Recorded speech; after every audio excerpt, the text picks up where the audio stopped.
Oop. Oh my goodness.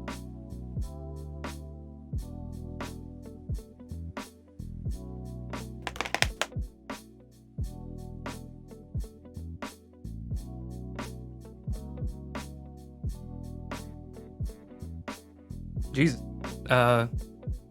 Yeah, I was just like casually getting ready and completely forgot at the time.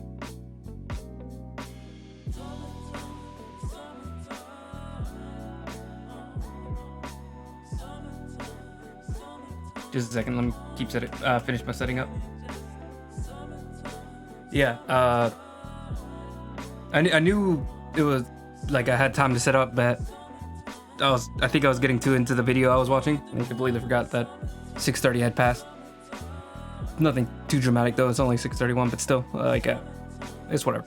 I'm gonna have to get up to use the bathroom in a second. Let me just finish the setup. Video.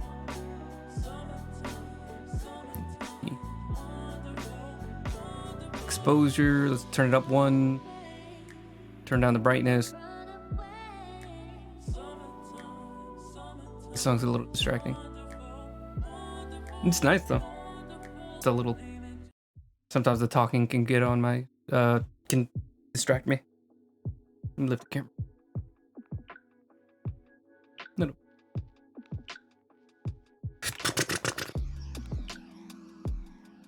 Turn up the saturation. Should be very orange. Tweak the white balance. A little bit.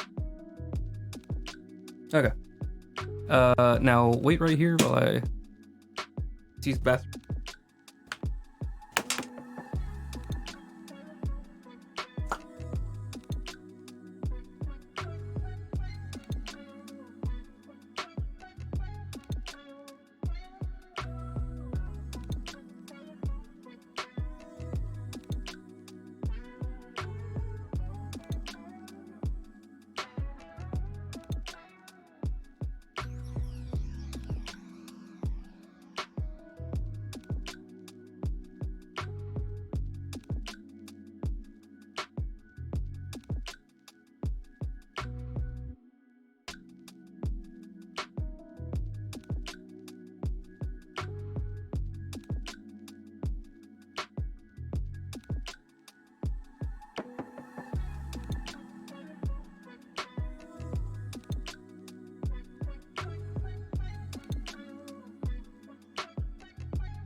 Yep.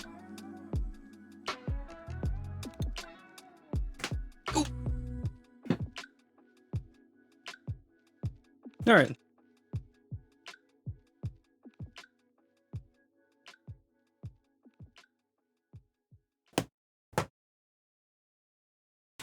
Okay. I'm pretty much mostly set up. I got all my the camera set up and everything. Let me lock my chair. Nope, it was already locked.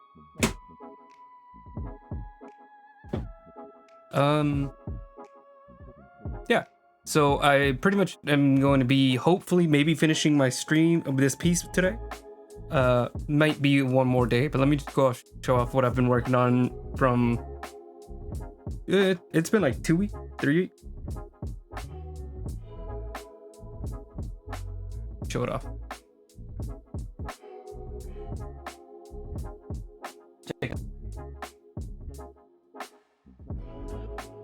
I like the Doc Martens, but they're a little clunky wearing walls.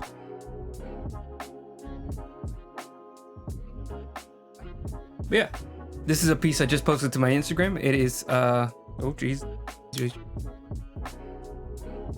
Yeah. Oh, why? Please. Thank you. Yeah, it's just a piece that I've been working on. So back in like middle school, I had this idea of this like giant in the exact same pose. There was a character standing on the skull just like that. And it was only like a pencil sketch. It was back before I was like inking anything and before I was even coloring most of my pieces. which was like middle school, because I mentioned this before, but like I didn't get good at like finishing pieces and actually like paying attention to what I was doing until like high school. Yeah, this was idea I had back then, and I decided to tackle it, to start over scratch, because this was like the last page of my sketchbook, and I wanted something, you know, really big to finish it off. And so, I mean, why not do something literally big, like, you know, a giant? Show you what it looked like before I did all the edit. Bah! I do a lot of fixing and little scratches and little bits that appeared here and there, little splotches of color I never intended to be there. Fix up some of the lines. Yeah, and then sometimes there's effects that you can't really get without like exceptional planning, like unless I really know what I'm doing. There's no way I can or unless I know exactly what I'm doing 100% of the way there. But you know, I always go into a piece with a little bit of a looseness to the idea. That way I can have fun trying out new ideas, trying out new plans. Yeah. Sick. Now just put them on. I can fix everything later. After the stream. Not gonna be running around doing nothing. Okay. Yeah. This was yeah, I'm just really happy with this piece. It was inspired by one of my other artist friends. She was working on this giant buffalo with like clouds, and she was having trouble trying to get the scale and everything right. And it immediately got my brain working, like, how would I do this? You know, like, how would I work in all the clouds? And like, I immediately remembered this piece that I never, and then I was like, wait a second, I never even finished that piece, and it's actually like really cool. I think back then he was bald. And I also wasn't nearly as good as at doing positioning, scaling. I don't even know if it was centered originally. And also the pose. I mean, my favorite thing in art has always been anatomy. Since like as soon as I started like practicing in high school, I immediately like fell in love with like doing like anatomy sketches and posing. So just getting like right off the bat, no like preparation, I immediately got the pose I wanted, where he has this like, it's like active, it's very calm and natural, because like he's almost like a mythical being, like a god.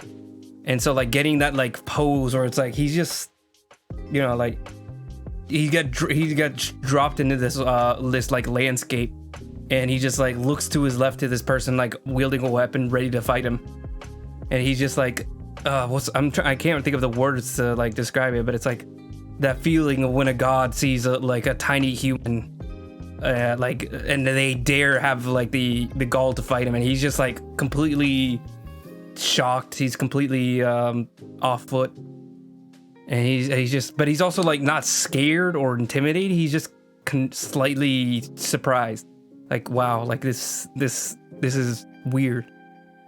So having like all that just read in the pose, I'm really proud of.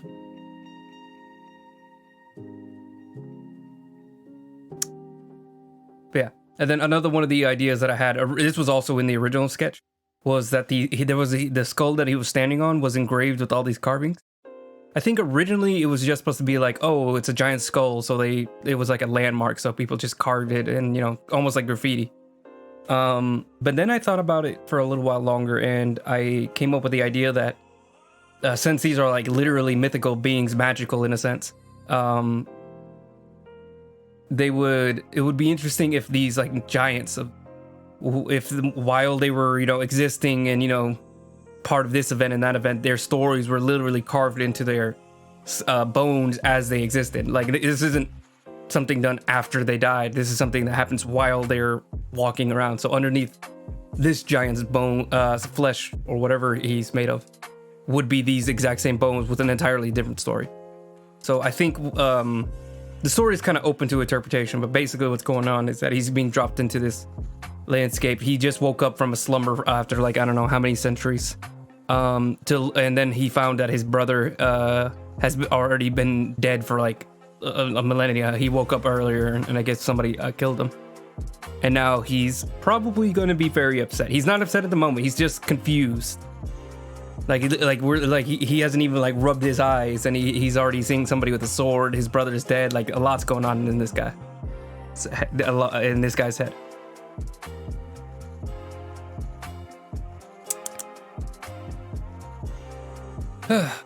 Yeah, had a lot of fun with this one. Please ignore the goop. I forgot what that area is called. Yeah, I don't usually draw characters nether regions. I think the last time I did it was for the death portrait. I did like a very simple naked old man with the scythe.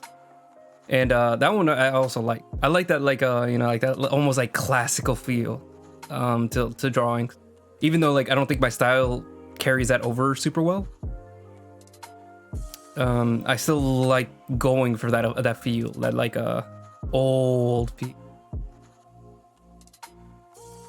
Just like you get a chance to appreciate the anatomy, the shading, the rendering. Yeah. All right. So that's that. I'm really happy with that how that one turned out. So we're gonna go right back into the last piece.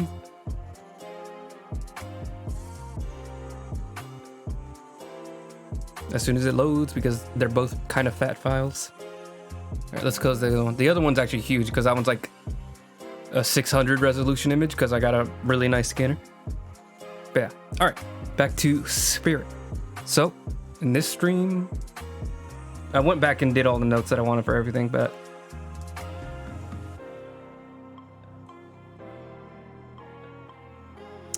all right.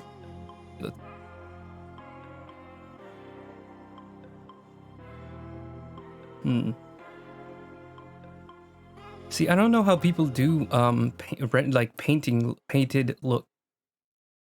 Like, I've never been able to blend that particularly well. And like digital art, like, hold on, the one that I just closed. Let me just drop the PNGs. That'll be a little easier because the other file's huge.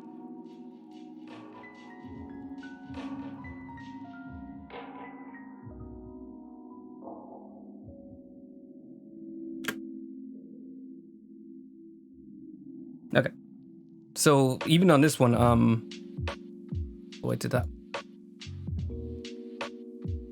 You could like I still like rely a lot on those lines, and I mean I think once you get to the point of like actual realistic paintings, you still have like lines, because lines do exist on forms, like especially like in this area. You'll notice I actually erased some lining here because I didn't. There was a very harsh line. But I still kept it here because like that like point where it moves on to like a separate part of the body, that should exist, but sometimes it blends in, especially where the light's hitting it a little bit more. Even though this is like this is where the belly starts, and he has his love handles, the I don't know, lats. Well, the lats are over here, but no, let me grab a different pen. The lats would be over here. I don't know what this section is called. Maybe I know these are the obliques. I don't know what this. It's a big old chunk of back. It's like literally the midsection. Anyways, but yeah, there was a harsh line. I erased it. And whenever I want to go for like a less line art style, like this is line art. Like this is clear black lines. Some of them are colored over. Some of them are painted over.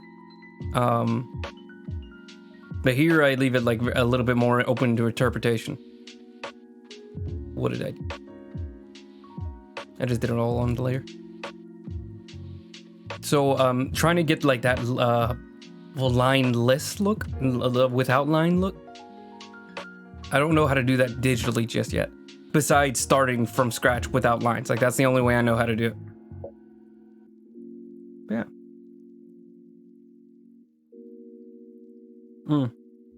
Another thing I noticed, because I was so sleepy during last stream, I didn't even notice that instead of writing final touches, I just wrote finally, which is kind of hilarious because it sounds like I'm actually like falling asleep while I'm writing. Finally, the long rest I've been waiting for. Let me get this. Nope, that's not an eraser. There we go. Easy piece. Grab the color, pop. I'm just gonna put it under. Okay. So flats are done. Rendering's done. Mostly. I don't think there's anything I really need to render. Let me double check. Yeah, even the shoes are rendered. I could probably clean it up a little bit more, but we're gonna probably just leave it as rough as it is. Because I mean, in some areas, especially like this hand over here, like everything's kind of done, like filled in pretty well. I think we just need to focus on getting the lighting a little bit more how I want it to be, and then we should be moving on to some more like the final touches. Yeah, we're probably gonna leave it lined up. I'm gonna see maybe if we can try doing more of a line list style. I'm not exactly sure how to go about doing that. I probably should have done a little bit more research before I started the stream, but it is what it is. If I can't do it, then we'll just leave it with the lines because it looks pretty good with lines. So something I definitely want to fix before anything else, before I move on, I want to fix his eye because his eyes are screwing with me. Where are they? I think this is the white. They're like really far away from like the actual line, the actual like eye layer. What is going on there? Color dodge, multiply. Shouldn't it still work the same?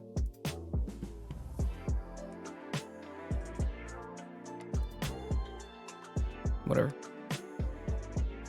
Okay, so we're gonna move this down. Let's close you up so you don't like get attached to anything. Down, down, down. How far are we? Where's the eyes? Down, down, down, down, down. I thought I named everything, but I must have missed just like a few. Are they easy eyes? What is this? Oh, that's the little thing on his patch. Down. What are you? You're also the patch. Keep going down. Oh, there you are. Hi. Let's open it up. There we go. Now everything's together. I'm gonna actually take these out of the group. Delete it. Can I turn this back to color dodge? Or is that gonna be screwy? Okay, there we go. All right. So now we can fix all this up. So these are the pupils. Let me just go and name it real quick.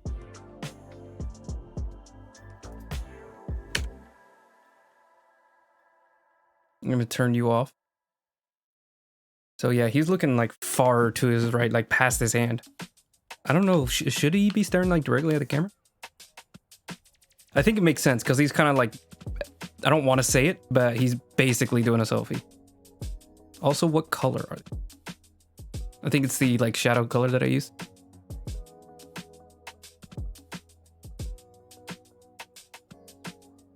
Oh, I should grab an eraser. We might go a little nutty with these eyes. That sounds weird.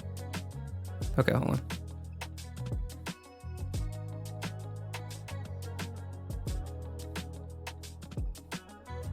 The exact center of the eyes. Oh, that's creepy. Why does he look so creepy? That wasn't the purpose. I mean, I'm fine with him being a little creepy because, yeah.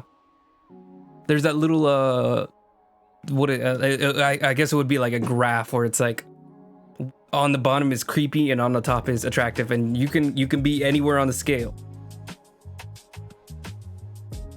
There's one thing I've learned, it's that there's a lot of people who are very into very crazy people. And that's not necessarily a good thing, but it is what it is. I'm trying really hard not to do any like cringy 2013 joke or quotes. Not joke. Cringe? You are cringe. Lady. Hey there.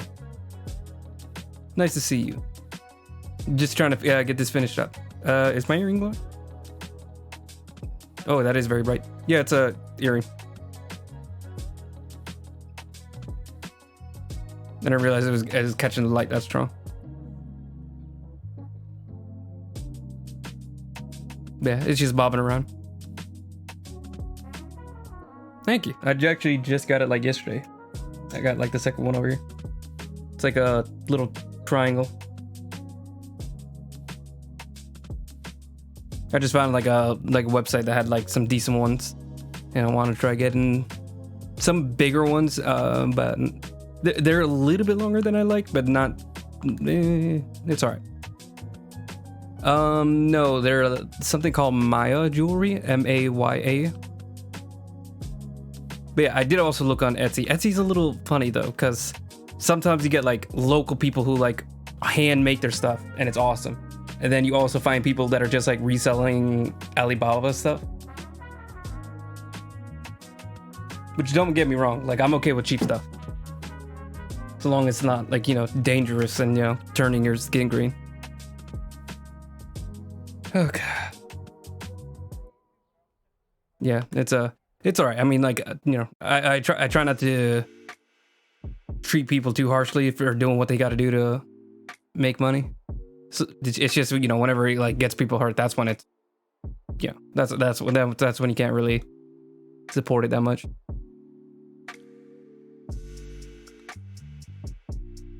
It is going along pretty well. I think I'm gonna be able to finish this by tonight. I just need to fix a few things up, get some of the like final touches of like color, just put some stuff on the background. I want the background to be very simple. It's just it's supposed to be a very simple character piece. And I mean, this is only the 4th stream, so, you know, having a piece done in 4 streams is gonna be pretty cool. I might even go very long for this, if I have to, for this stream.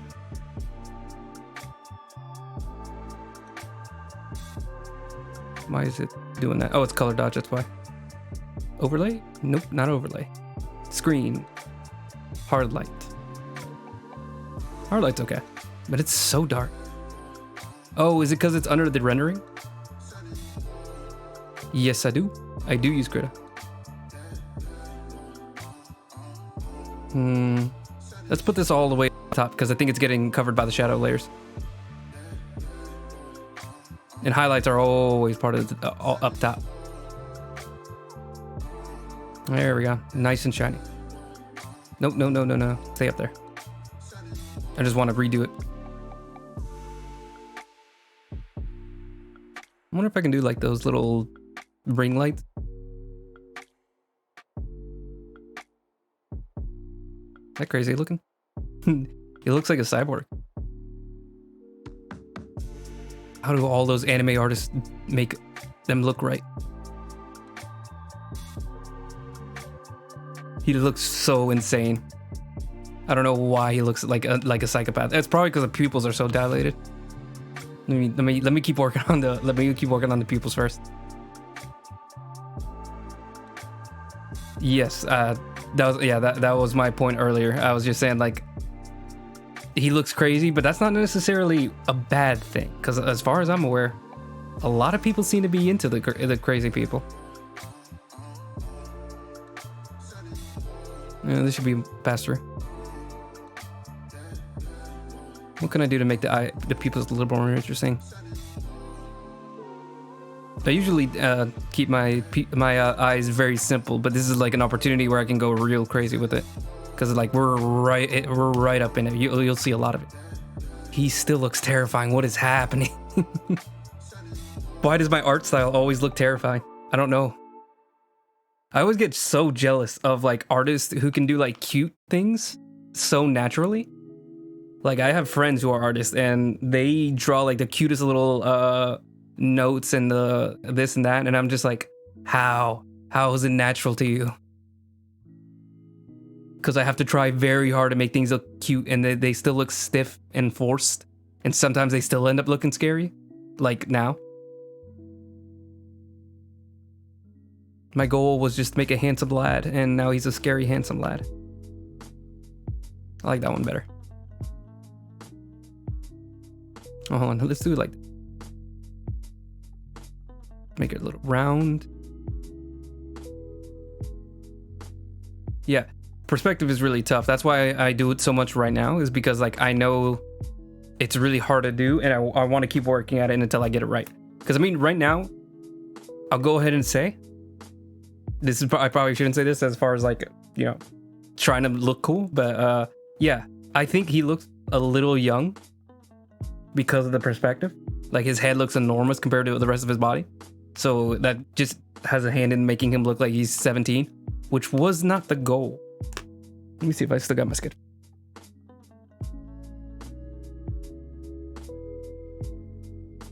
I'm trying to grab my sketch. There it is. I have it hanging on like a bag.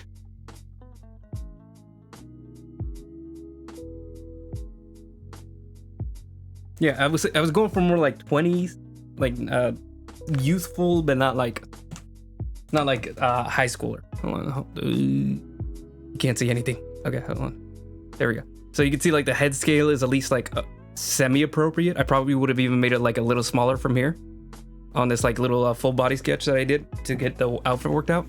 So like I was always planning on making him like normal sized. But it's so tricky. And I mean, even whenever I'm drawing a person like normally, like no perspective, just a flat angle, I still make their heads way too big. Like they're always somewhere like too big, too small. It's always a struggle. But you know what? It's fine. Sometimes you just gotta lean into it. You just gotta move along.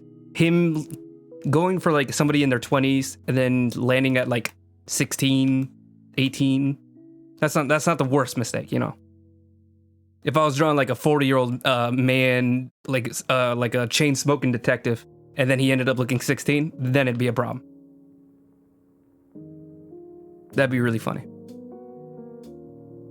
Just like this hard grizzled detective with like a 5 o'clock shadow, giant fedora, and his like head is 3 sizes too big.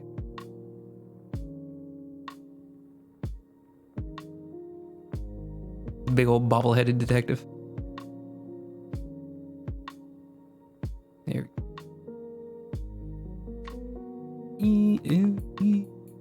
I feel like they don't.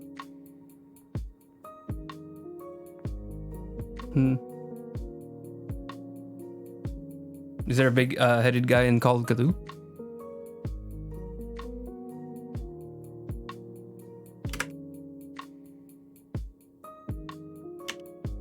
I always put Cthulhu wrong.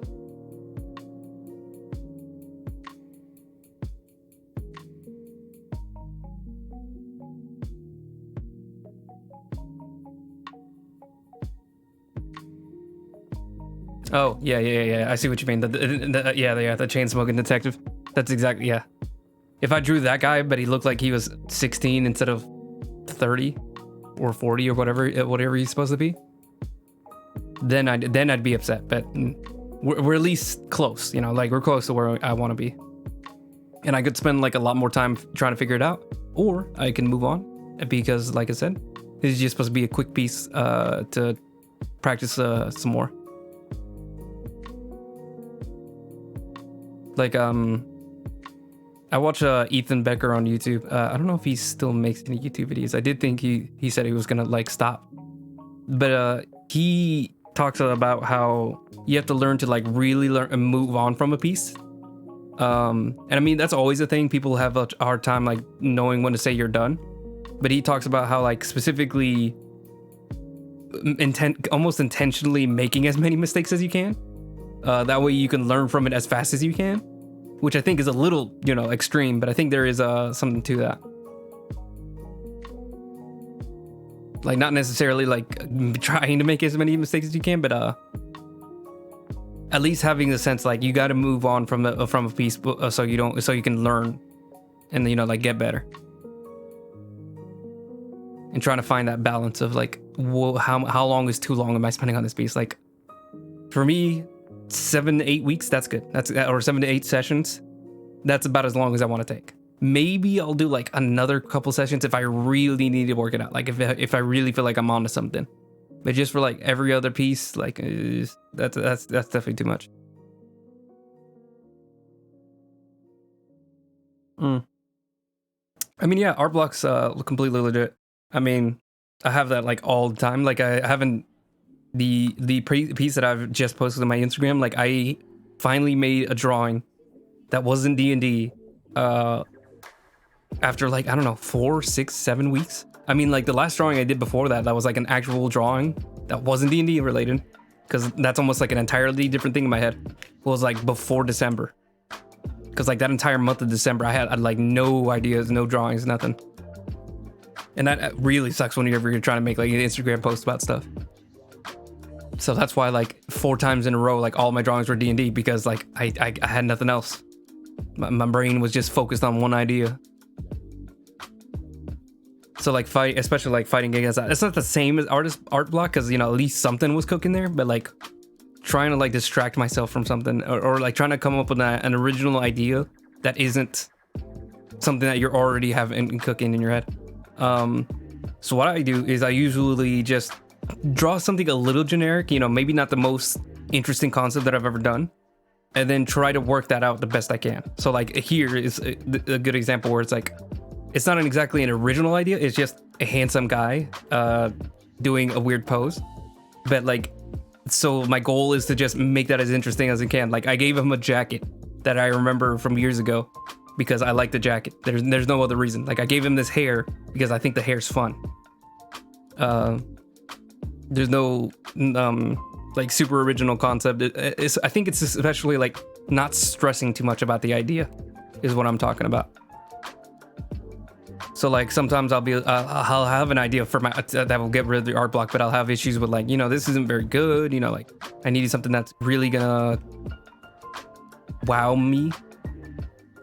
But I think just like drawing something very simple, drawing even exercises, like one of the things I do is I usually do a lot of my training quote unquote. So I'll like draw a bunch of like poses, I'll copy a bunch of people's artwork for a little bit. Copy is kind of strong. I think like using them as references, or you know, copying as like exercises. Hold on, let me see if I have one of those on this computer, because I know I've edited them before.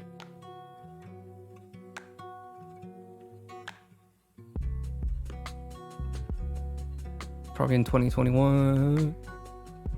It is not in 2021. It is 2022. Here we go. Right here. Perfect.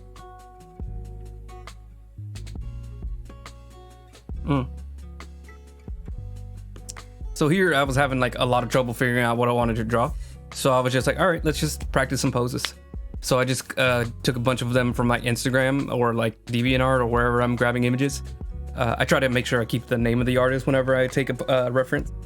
And yeah, I just copied them down. So I have like Clayton Crane. He's a great Spider-Man artist. He has an amazing cover. Eric Canetti, he's got really like crazy line style, so I got that going down. Emilio Decour, I think he does a lot of like very like simple, like it's just poses. He doesn't even make characters, or at least as far as like his Instagram posts that I've seen. So his is great stuff to work from as far as like practicing. And then just some other artists that I thought I really liked the poses they were doing, or the way that they do their lines, like Max Fiumara. Max Fiumara. That's what I'm gonna go with. Max Fiumara. Yeah, he has like a very like crazy wild like way of doing his lines. It's very rough. Like I mean, especially like right here, like where he has like the back of the calf. Yeah, most of them are comic book artists. I follow a lot of comic book artists because they have fantastic anatomy. But yeah, like the way he did like back of this calf that's like so thin, like you can tell the shape of it. It might not be accurate, but it's like it communicates what it needs to very, very, very well. And I really like that about his art. Not just the calf muscle, but you know, like the entire like image itself. Tom Fowler had this amazing beast pose. I mean, like this is as crazy as you can get. Like he is, like his torso doesn't even look connected to his legs, but you know because of what he is, it's beast, that it works. Same with this Clayton Crane one where his body is so like knurled up. Like I love those poses where it's so crazy that you won't. I don't know how you get like a reference for that. But yeah, this is just a lot of stuff. Same with this JY Dawn.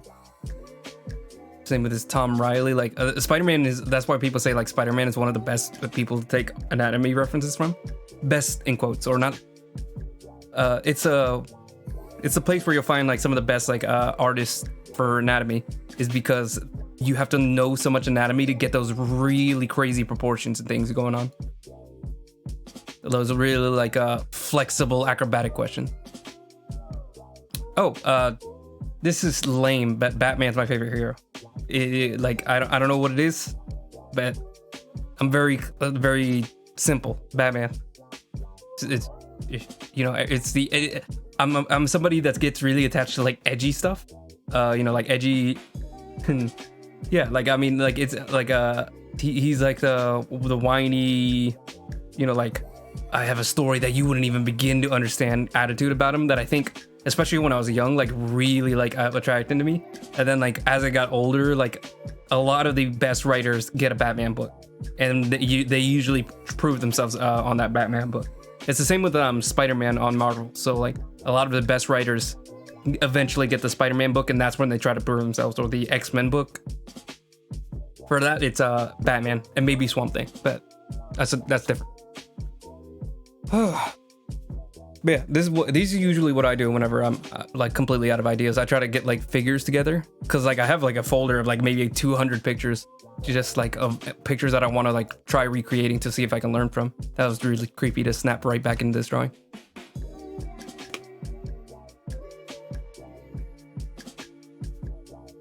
Which evil Batman thing? Which one? There's too many. Like, are we talking about Joker who laughed? Flashpoint Batman? Nightfall Batman?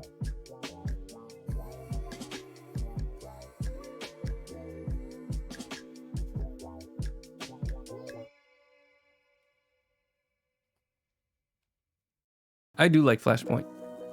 Even though I think like New 52, looking back at it, was kind of just like a complete mess. I still like Flashpoint. Flashpoint's cool. Just like it was just fun. It was just awesome. It was just cool.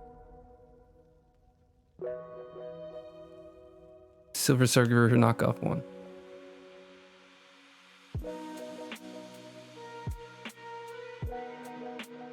I don't remember.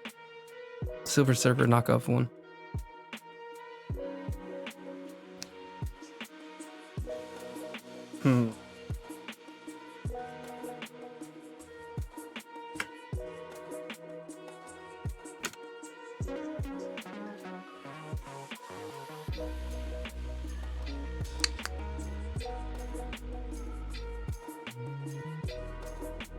Can't really remember.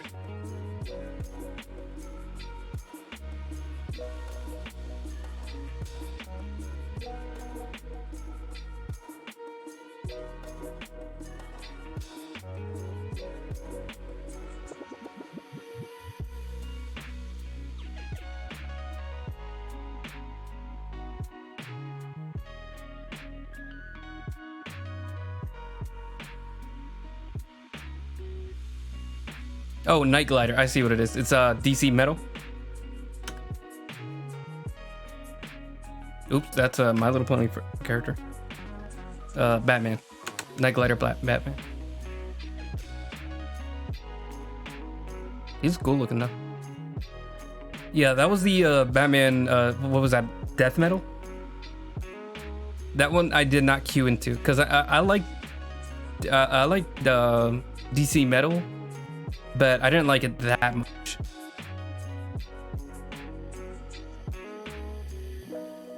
Yeah, Death Metal was a little bit too much. I think what really killed it for me was all the books that they had, but none of them were like focused on the individual like edgy Batman. So like the first DC Metal had like a one shot for each of the Batman. So like, you know, you had the Flash Batman, you had the Aquaman Flash Batman. I'm getting them all mixed up. The Doomsday Batman, you had the Cyborg Batman. But they all had like their own comics. So you got like a cool backstory with all of them, where it's like, what if this, you know, Batman was this character but evil, which is dumb, but you know, at least it's fun. But in the Death Metal, they kind of just skipped all that. So that, you know, you have the T-Rex Batman, but there's no backstory for that. You have like the Kraken Batman, the Cthulhu Batman, no backstory. You know, like there was all this cool stuff, but they kind of just skipped that. They went for like, you know, more team books where it's like the Teen Titans versus doing some their own adventure. You had like all the backup characters in the multiverse. So like Captain Carrot. You had like Rule Universe 8 Superman together. I mean, like, I like it when they're silly. It's just like I wish they focused on them more and didn't just have them as like funny background gags. Like that was the only part where I was like, okay, like if they're just background gags, then I don't care.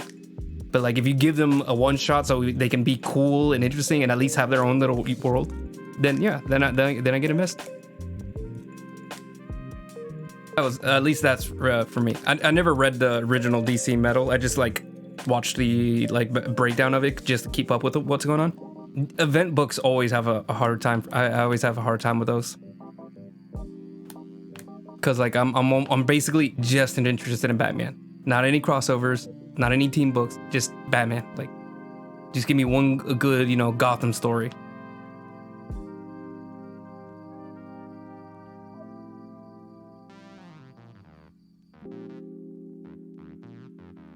Maybe Justice League Dark. That's because Justice League Dark is cool. It's like Justice League, but dark. And it's the magic that gets me, and the Swamp Thing, and the Constantine. Oh, Constantine is probably my other favorite superhero. Like I love Constantine. I haven't read the Vertigo series, so I don't think I like know Constantine, but I get the feels for Constantine. Like I understand like that like real world, very nastiness to like magic that Constantine does. Robin King, See, by the time DC Death Metal came out, I was already way done with like all the Batman Who Laughs, the Grim Knight. Like I was done with all that by that point. Like I think the Batman Who Laughs should have stopped after DC Metal. I was like, okay, crazy big thing, like a really crazy character. But then like the entire year, the Justice League books were all about him, and then they had like 3 other books explaining the backstory to him, the dark universe that he comes from, and I was just like, this is too much. And then they had like the like villain event, the year of the villain event, and he was like one of the like leading figures, and I was like, this is really obnoxious. Like, we already have the Joker. We don't need like the Joker plus Batman. At least not for longer than like one big story. Like I can do it with one big story. That's fine. That's good. But like then you had him in like several books as like one of the main villains, or he also like made other like evil version. Like he made like an evil Supergirl. He made like an evil Shazam. He made like an evil Jim Gordon. And I was like, come on, like how much can they get out of this one villain? That drove me nuts. That's why I always like stick to just like regular titles and not like the huge crossovers as much.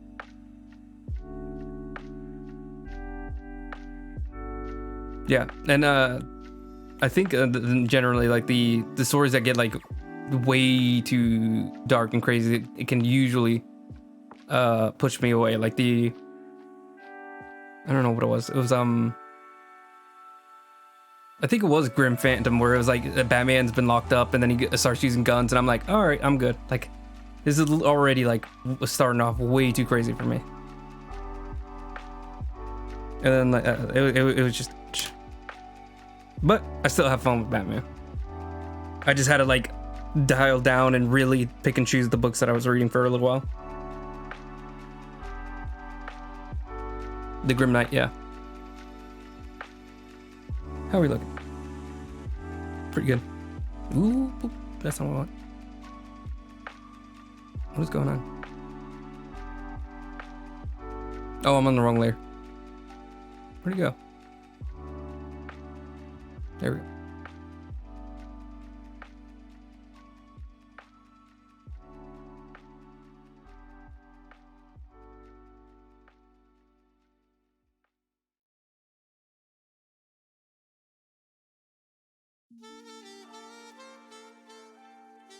Oh, yeah, let me show that off, because I don't think you saw that. Yeah, she got finished. I was really happy with that one. Just 1 second. Come on.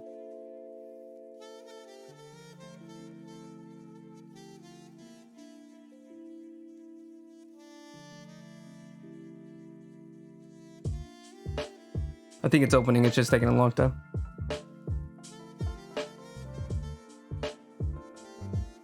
The piece is huge. There we go. This is how she turned out. This one was a really tough one because it was also supposed to be a very quick piece, but then I ended up making every little piece of it super detailed. Like I made the flames behind her really detailed. I made the fire coming out of her chest really detailed. I made the heart really detailed. Like everything was getting way too crazy. And then there was like other stuff. Like I wanted there to be glow coming out of her body. Like that one was hard. But eventually I got everything to work together. I blurred out some things. I got things darker, decreased the saturation. There was a lot of like technical stuff that I had to do to make things work. But overall, I'm pretty happy with the piece. I think I should have had a little bit more planned out. But yeah, this one I was really happy with. Let me go give you a little bit of a zoom. A little bit of a zoom.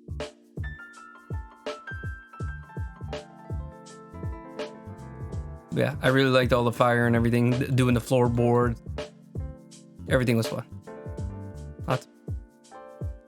Oh yeah, and then I got some noise texture. I like the noise texture. It's a little thing, but I like it. All right. Yeah, cheapest one. Thanks, I appreciate it. Whew. It was a lot of fun working on that one, but I was just a little disappointed that I couldn't get it done I made the. It was way longer than I wanted it to be.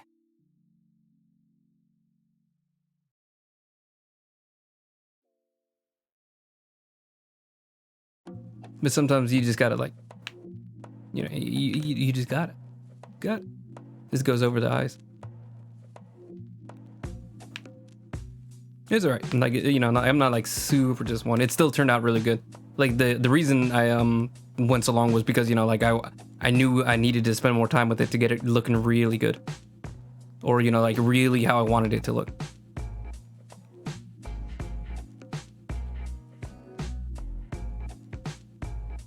Real quick, hold on one second. Trying to see how other people do anime eyes. I know there's like a million ways to do like eyes in anime, and I'm trying to see like how do I get that like really shiny, glistening look.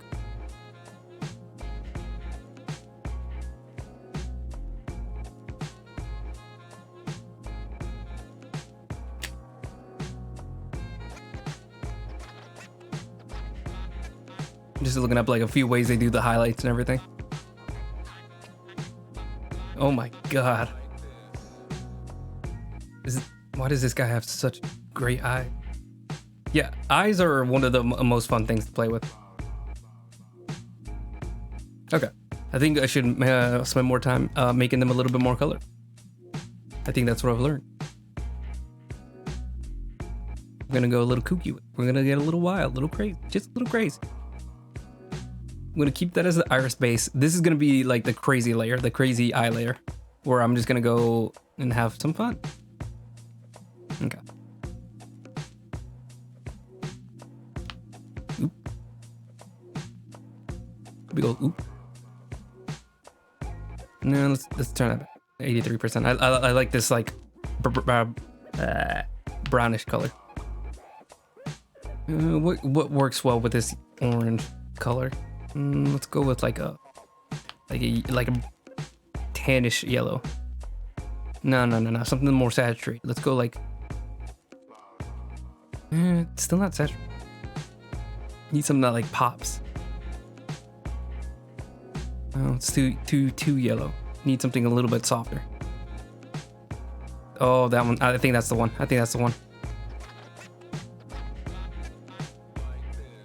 It's a little bit of like a golden ring. We're gonna make it a little crazier. Give it a little bit more texture. We're just working it in. We're gonna make sure we do it on both sides. How's that look from afar? Let me get a sense for that. Hold on. Okay. Maybe. Make it a little streakier.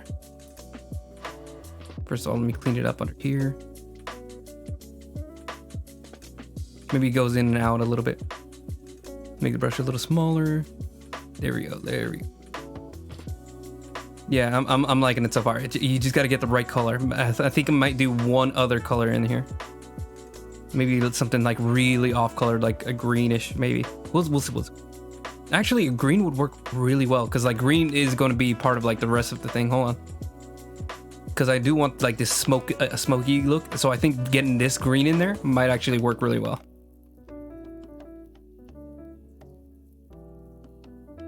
I'm just trying to work it into the eye a little bit more so it looks like it's actually a part of the eye and not just like floating in there. Or just like smeared on there.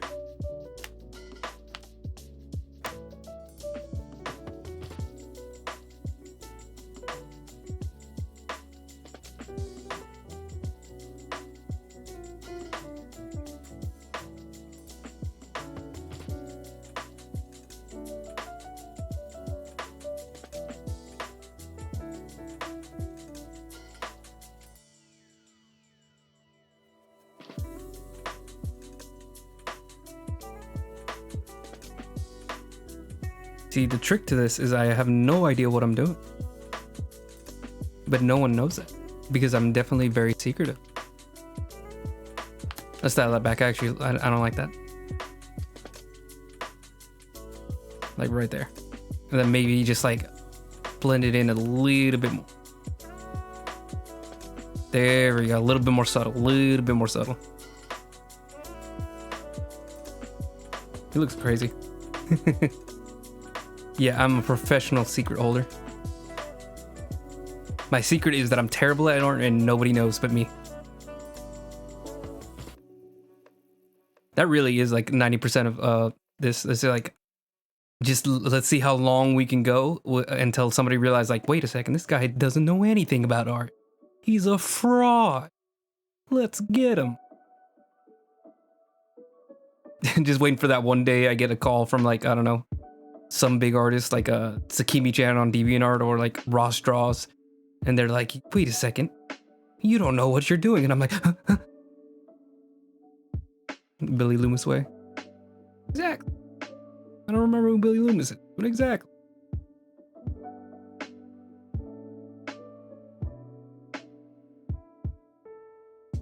I hope I'm not doing it, embracing it too much, because I do want it to still be noticed. We'll worry about that when we get.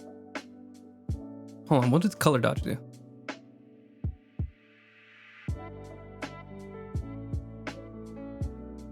Nothing too much, okay. Now let's keep it normal. I like a little bit stronger. Just a little, nope, that didn't do anything. There we go.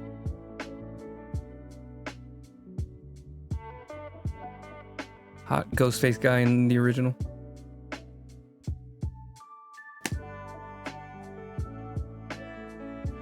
Hot. Sounds so familiar. Hold on.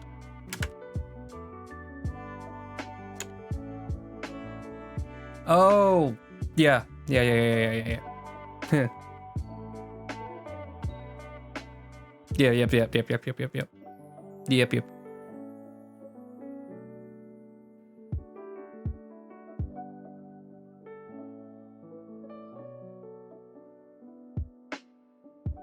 I didn't know Scream. The first time I had any idea about Ghostface was from the.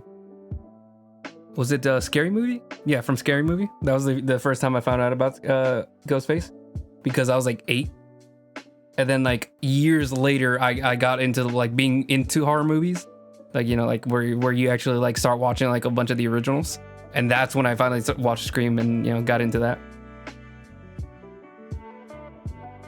I think I even watched like Scream 2 before I watched Scream 1.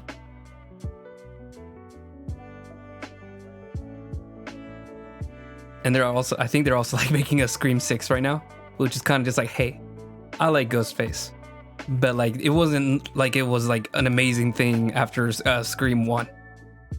Scary Movie is like really funny, especially like the first 3. Even the 4th one's pretty funny, but like the first 3 are really good. Although I haven't watched any of them in years. I've seen like bits and pieces from like memes that have like popped up from it. But yeah, I know Scary Movie 2, I know for a fact, because that one I watched like 100 times. That one's still really funny.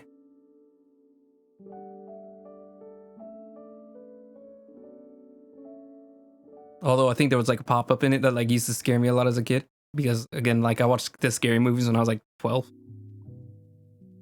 All right, let me grab this like sage color. We do a little grab. Bah. What color is that? Is it this color? Nope, hold on. I just used the eyedropper again. Huh? Why does this color look so dark? Is there something wrong with the pencil? There's like no reason this color should be that dark. What's happening? What? Oh, I see what's happening. It's getting mixed in with one of the layers that's overlapping. Let me do it on a different layer. Or, yeah. Oh, that is not the color. Oh, so, yeah, what was happening was that it's all the way on the bottom, and I think it's mixing with like another layer that's a pass-through. Because basically I'm working with like 100 layers. So they're all functioning on the base layer. Hold on, let me show it. Bah. So like if I just take off the base layer, like everything turns off because they're all connected to this layer. So if I make it longer, everything else starts to pop up. So like the skin is popping up, the shadows are popping up, the hair is coming up. Because they all go past the layer, but because they're locked to this layer, they don't go any further. Oh, no. I don't know if it's 100 layers, but it's a lot of layers. It's a lot of layers. I would say maybe like 40 layers right now. 40 to 50. Listen. This is digital art. If they give me the ability to make layers, I'll make 100 layers, okay? That's my God-given right. What's the point of digital art if I can't abuse it?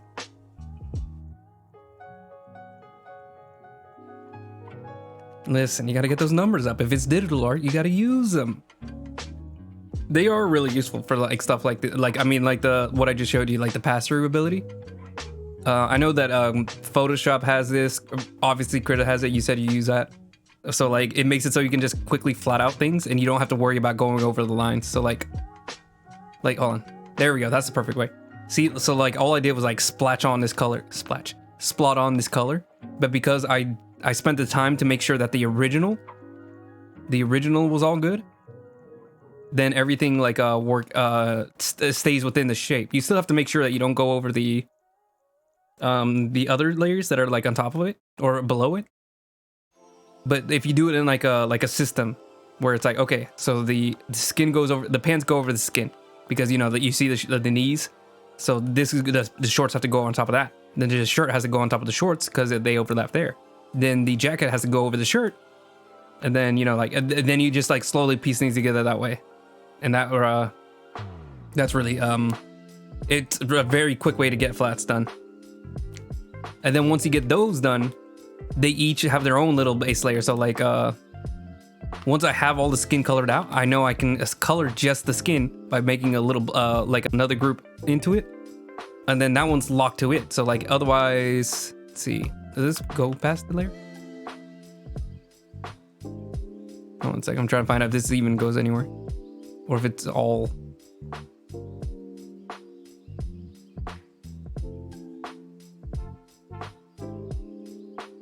Okay, that's a bad example. But let me go to the jacket. The jacket would be a good one.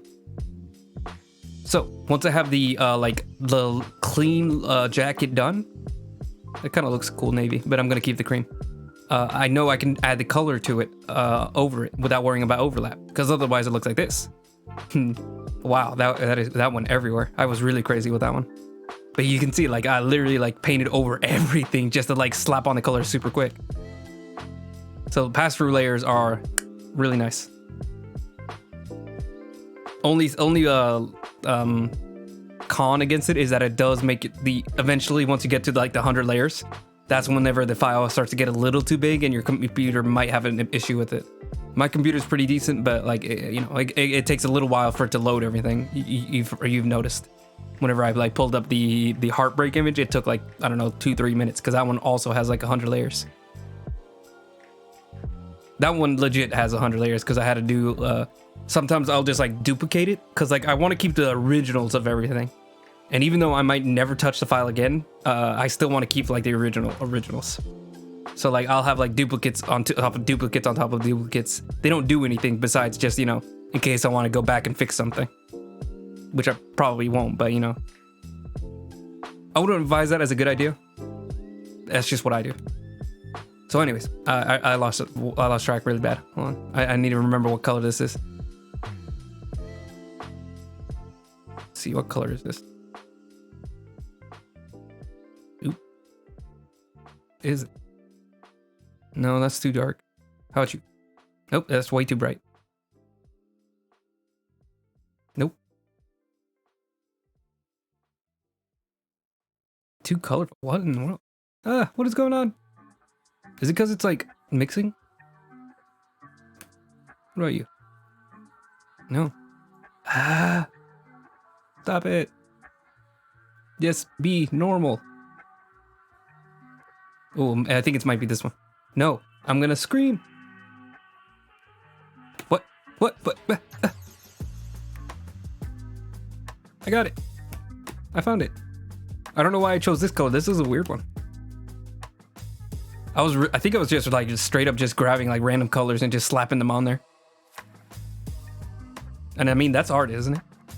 Just slap on random colors and see if it works. Pastel look, yeah. They go nutty. I don't like that. Why does it look weird? Oh, it's because it's shadowed, so it doesn't look as bright. Because there's a shadow on the eye right now. Let me see. Can I turn that off for a second? I'm gonna keep it because like I need to know what it's gonna look like at the end, but just for fun.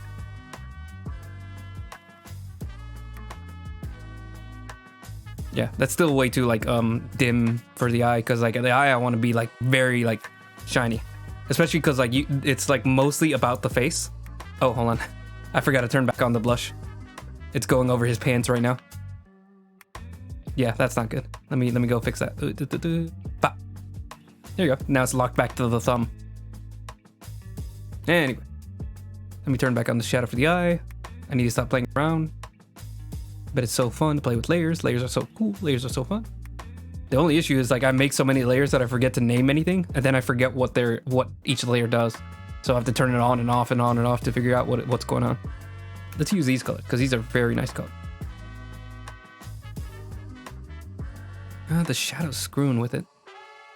What if I put you over the pupil? It's not helping. What about you? Let's go really crazy. That is very bright. I think we could work with that. Let's try it. Where should I put it? Question. Maybe just like a little bit. Just like a little bit of to make it nice. Like really go tame with it. Because we already got like 3 colors in here.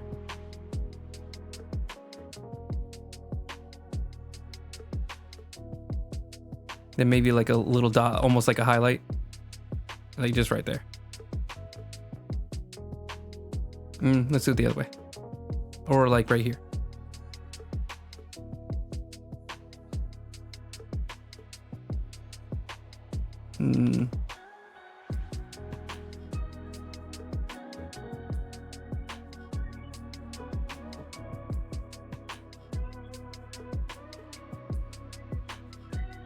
Maybe it's too subtle.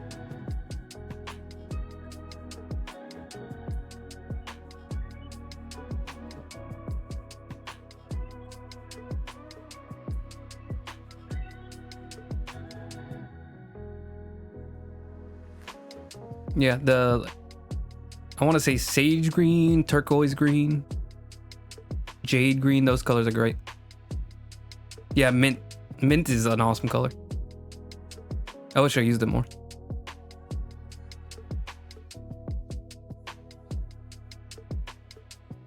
It's not blending as well as I'd like it to be. Let me try to like use this brush. Make it a little bit more subtle. There we go. I like that.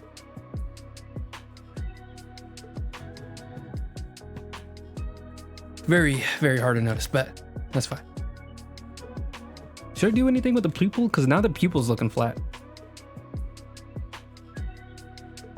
No, go away, Billy Loomis. I don't need pictures of you anymore. Nope, not that one either. There we go.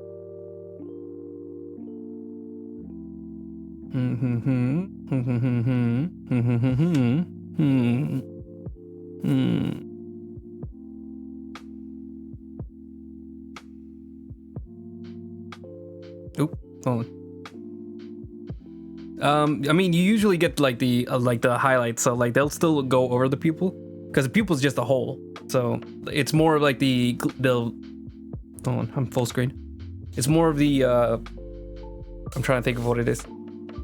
I want to say glass, but it's not glass. Obviously, it's like clear. There's like a clear ball to it. It's almost like if you have like a little ball, and then you have like a little hole in it, but then you put it in like resin, and like let it harden into like a very smooth ball. It's like if you touch it, it'll be like completely round, but you know that underneath it there's a hole where it goes through. So it's like the resin will reflect it, but not the actual hole. The hole is just a hole. A hole's a hole.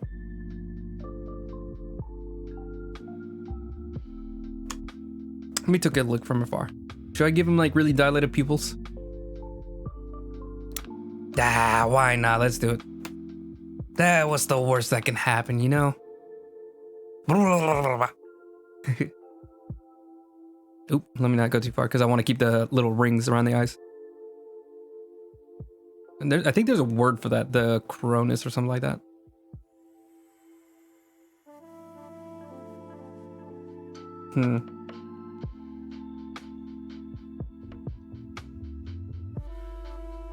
Big facts. Oh, that's too crazy looking. I might go back. I think we took a step too far. We stepped too close to the sun. Let's turn some of these off real quick to see if I can focus. Maybe this can work. We'll see. Just need to turn these off.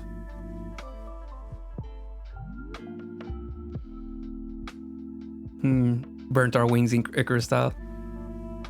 Yeah, maybe. We'll see. I think I'm gonna still do like this little cover here, because it's not the pupil, but it basically like it gets like so dark in this area that it's just gonna look like all just a dark spot. That's not too bad. Let's do that. So basically we're keeping the exact same form. We're just making a little bit the pupils a little small. That way you have more room to play with.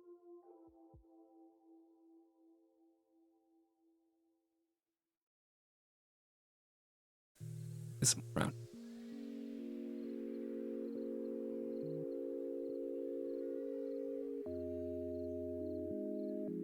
There you go. Just follow the shadows. And then let's get like a pencil. Pop. And we're just gonna put the rest back in. It's an eraser. Make it reach a little farther too. I want to twist the page a little bit. I wish I had like a little knob that I could turn. I think some tablets have those where you can like turn the little knob and it'll turn the page. I don't have one of those. It makes me want to cry.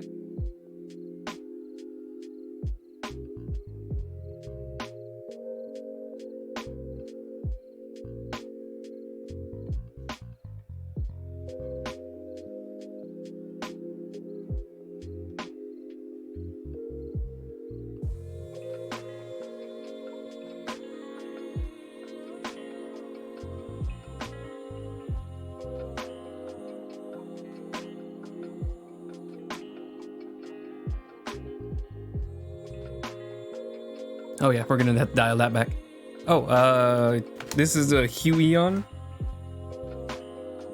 I think it's a Q11K, and I think it's the version 1 because I think they have a Q11K2. There's also a hole in it because I stabbed a package and slipped and hit the tablet. It actually doesn't affect the tablet at all. I'm not sure how that happened, but I'm very lucky. I think I stabbed it twice actually. Yeah, I've been really wanting to get a digital art tablet that like actually is a display tablet, a pen display, but I haven't pulled the trigger on that yet. I'm paying off a 4K Blu-ray player, and I want to wait till I'm done with those payments, and then I'll probably make the move to maybe like a iPad. But I don't know if I can stream with it. But we'll see. We'll see. Because I also want something that I can travel with and maybe get some digital art done while like at work. Because if I can do that, oh boy. Because I think you can like like the disconnect of working on the surface and then also focusing on the screen. It doesn't like completely destroy it, but it does have an effect. Yeah, exactly. Like I am planning on spending quite a bit of money, which is why I'm like trying to get done with the 4K player, and then I'm gonna worry about the tablet. So once the payments are done on the 4K, I'll worry about it. Because I don't think it's too crazy. I think it's like $70 a month, which I could afford. Like especially if I just get like the tablet and pen, and nothing like not any huge plans or anything like that.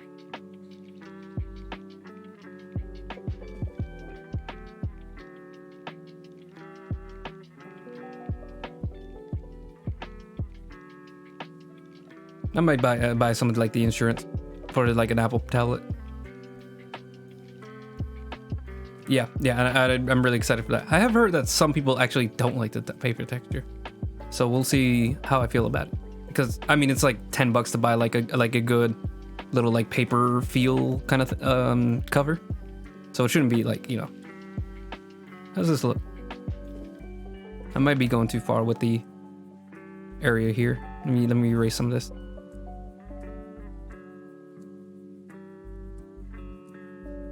You only need only you need a little bit for like a small effect. Doesn't need to be that noticeable.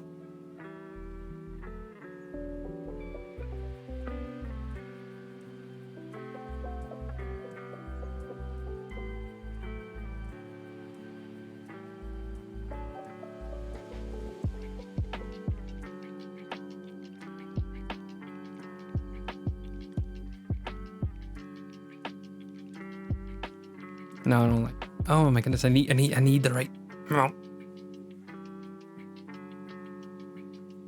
Okay, dial it back.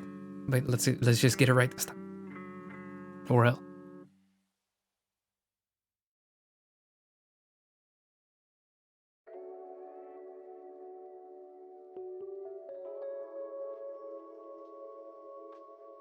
Actually, that worked. So yeah, hold on. Racing it from here.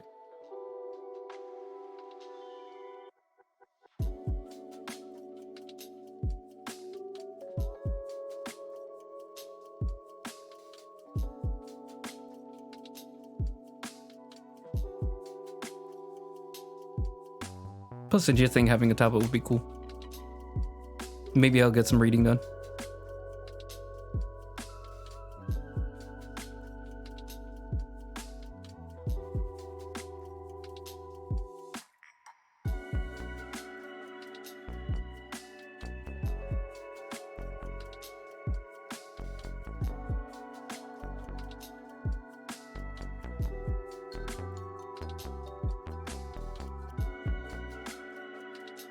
Yeah, actually. I haven't read a lot of Stephen King, but I have read it.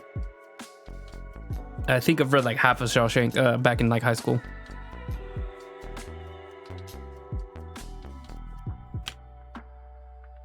Yeah, Stephen King's fun. Really kooky idea. Which one is that? I know Doctor Sleep came out like, I don't know, 2019, 2018. That was the last one that I remember. And I think it was like no, I can't remember the name of that one. There's also The Outsider. That one's not too old. He writes a lot actually. Like I think he wrote like an entire finale for the Game of Thrones just to show that George R. R. Martin that he takes too long. Fairy tale. That's cool. What's it about? Or if you've even gotten like far enough to really tell.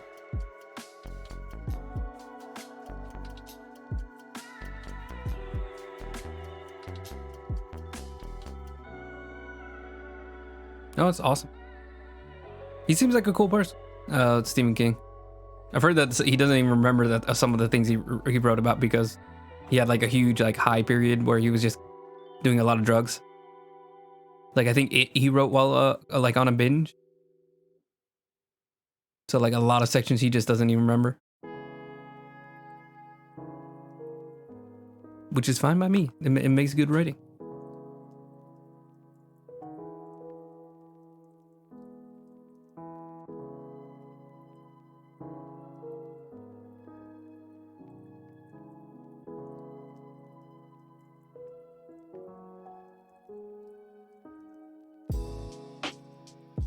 That's fine. Especially if it's like a mystery, then yeah, it might take a little time before you get really into it. I remember some of his stories were a little, I don't want to say obnoxious, but there was one story, I think he has like a book where it's collecting Shawshank and like 2 other stories. And one of them was just like a guy who goes to a library and he has like a wife and he keeps going home and there's like weird stuff described, or it's like he keeps talking about how he gets a weird feeling when he's in the library, but then by the end of the story nothing happens. Like it's just like he goes home to his wife and he's happy. They talk about being old and like that's the end of the story. And I just remember being like, what was that about? Like what was the point of the story? I think it was like intentionally just trying to like creep you out by like, you know, having like sections where he's like feels like he's being followed in the library or something. I don't remember it too well. But I think it was intentionally just like a story about nothing really. Like it was just about like, you know, setting you up for something and then letting you go. Because I think, especially in that book, like it wasn't really about like horror stories. So like having like all this build up for like something horrible to happen and then nothing happens. I think that was kind of the point. So Stephen King can be a little kooky, little fun, little devious, a devious little creature, you might say. How tall is Stephen King? Is he a little creature?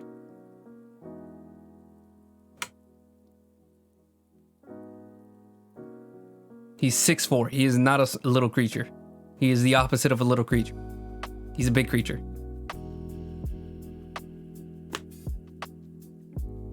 Ladies and gentlemen, we call those big creatures. I like this little ring that I did. See if I can. Would it look good the entire way? If I can make a round line. You do not have to be a good artist. You do not have to know how to draw a circle really well to be a good artist. Otherwise, I'd be screwed. I can do a good circle with a lot of erasing. Ain't a smalt fella.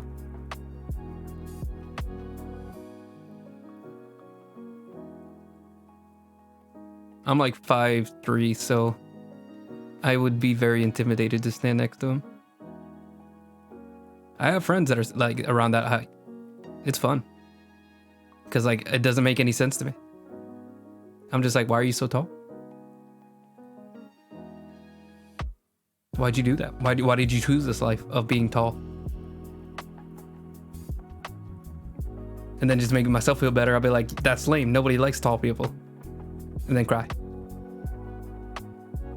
I see 5'8", you are a criminal. You should not be allowed to be that tall. I'm sorry to tell you this. Demonize.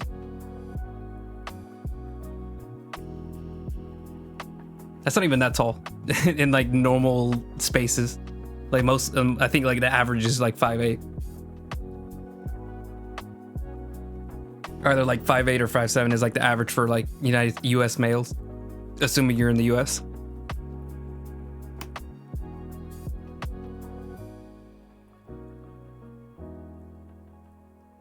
I'm not gonna give him demonize. I'm just having fun.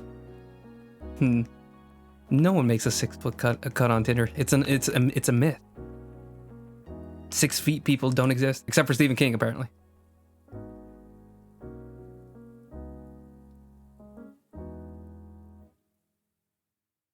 seen a lot of anime artists do like the center of the pupils with a light, which I don't think makes sense, but I like it. But I never am able to pull it off.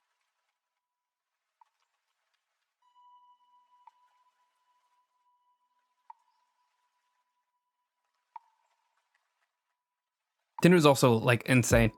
Like I've seen people who are like actively, like if you are under 5'8", don't even bother talking to me. It's like, wow, okay. I mean, you like what you like, but also that's a bit messed up. That's a bit rude. So yeah, that's fun.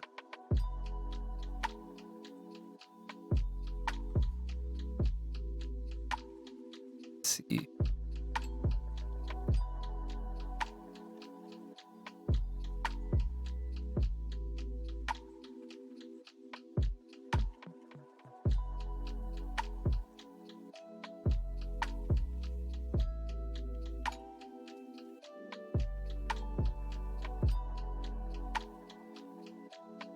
Yeah, it is what it is.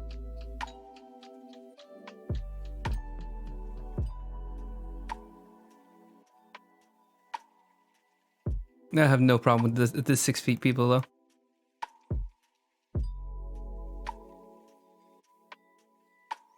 I've got no beef with the talls.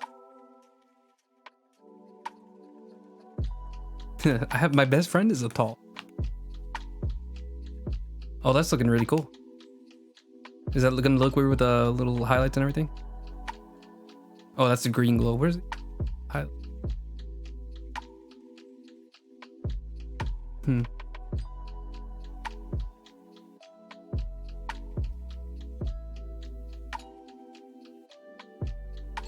I just realized his pupils are uneven.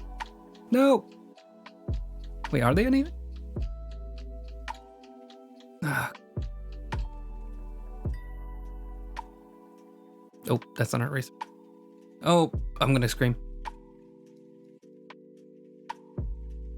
Wait, hold on. Can I just press Control Z until it's completely gone? No, I did a lot of other stuff too.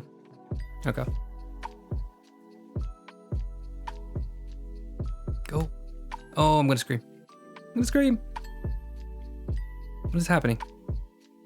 Why is it not letting me do anything? Is it like locked? Oh, was this on a different layer? This layer? Oh, it was. Whoops. Oh. Thank you. Appreciate it.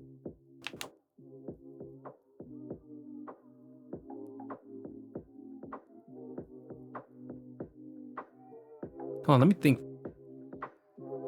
If we're looking at him from this angle, where would the pupil? I think it like the center of the pupil would be like right here, a little bit off to the right. Because the way that what it works is that like the pupil kind of flattens as you turn a person's face. It doesn't flatten like itself, like the way that you see it looks like it's flat. Ooh. Shit. Big ol' stretch.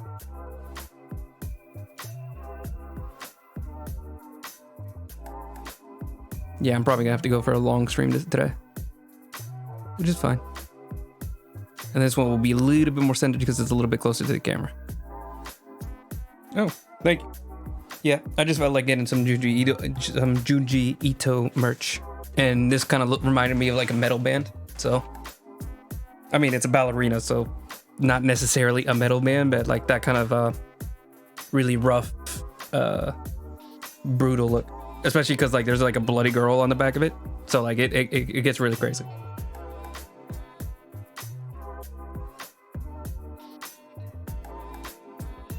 Which I will not show for Twitch's sake. I don't think it's gonna get any like it's a manga panel, but you know, can't be too safe. That's good. Let me even everything out. Nope, that's not it.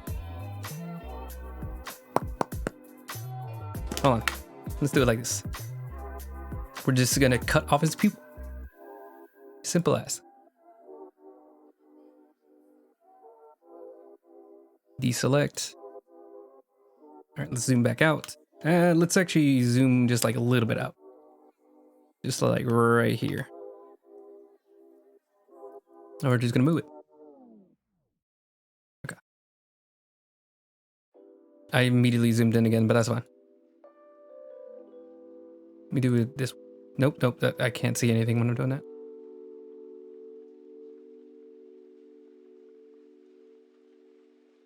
Too high, just a little too.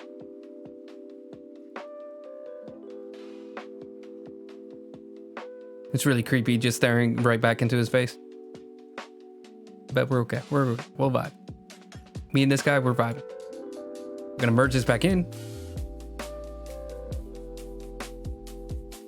Go back down. Where are you?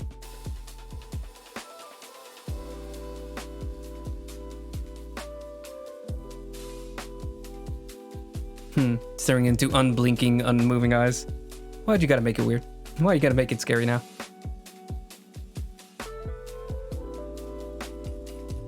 I gotta think about him in my dreams in a not good, cool way.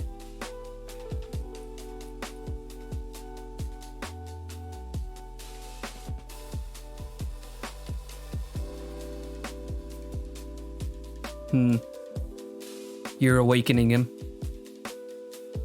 You're giving him consciousness by by calling him out like that.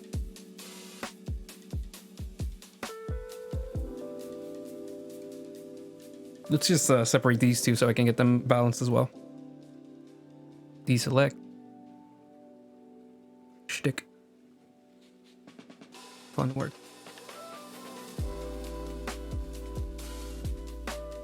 And how about you, like right in the same?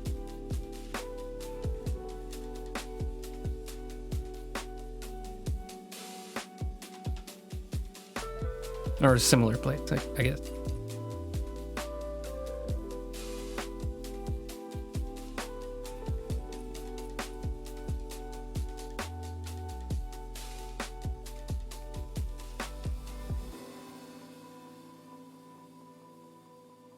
Slightly fade them, just like 10%. Merge together. Now they're back. I could have just redrawn it, but yeah. Why do the easy way? All right. Oh, let's put it back in the other colors. Now that everything's all fixed up. So the yellows. I wonder, can I just let's use this tool, the move brush, and just see if we can fit it back to the new layer, to the new way of doing the eyes. It's looking a little schmeary, but that's okay. Let's make the brush smaller.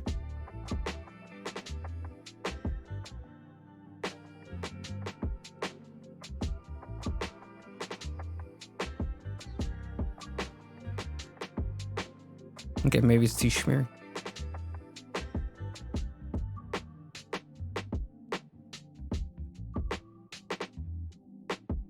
That one actually already fits. That one fits really well too. What's going on here?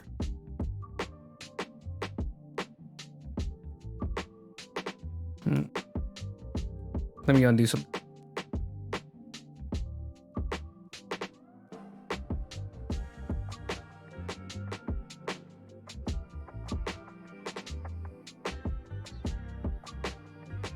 There we go. All right, so this is the only one I know to move. Let's see if I can do that. I think I can fix the rest on my own. I just need to grab this. No! That didn't happen.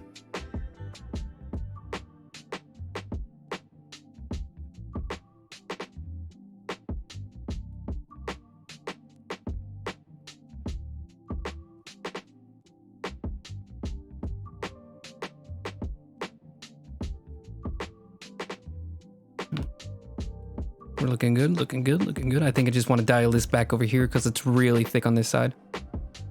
Dangerously thick on this side.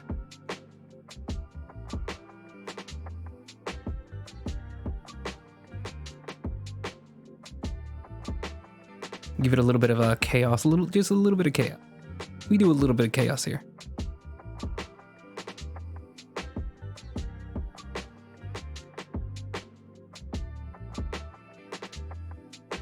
That's good. That's good. I like that. I like that. I like that. I like that. Let's put it above the shadow layer. Oop, way too high, way too high, way too high. Just above line art. That way they can stay really bright. And then we can dial it back. Maybe like a color dodge? Is that with color dodge? What is happening there? It's burning. Is that how color dodge works?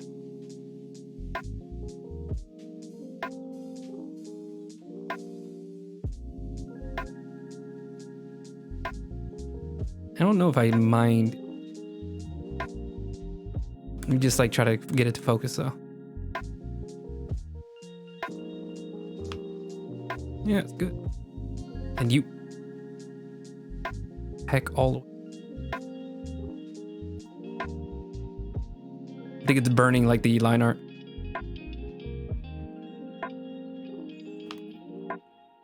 The red does go crazy. A little too crazy. So now let's see, what does it look? Normal. Color dodge. It does almost nothing. I know it changes, but it's like so slight that you can barely tell. So normal. Just like this very opaque white, and then color dodge kind of burns it a little bit. Wherever it gets darker, it gets, you know, a little bit more yellow, a little bit more red. What other options do we got? Hard light. Ooh, hard light. Let's see that from afar. Normal. Hard light blend mode. That's interesting. That's interesting. What about overlay?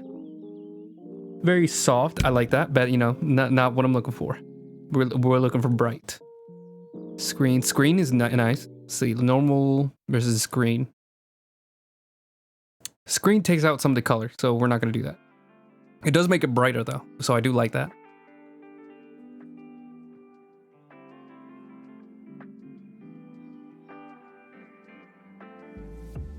Okay, I think we're going to keep it with color dodge because that adds a little bit more saturation on some of the areas, but it's not a huge difference either way.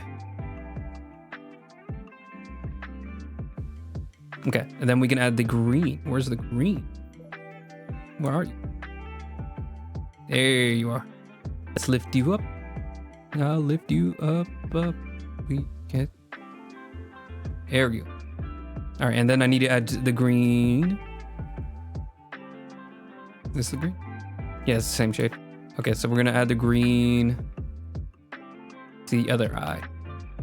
Not as strong because it's gonna hit here on this side of the face. It's not. Oh, it's an eraser. That's why it's not showing up. So the green's gonna hit this side of the face most, and then just like a little bit on this.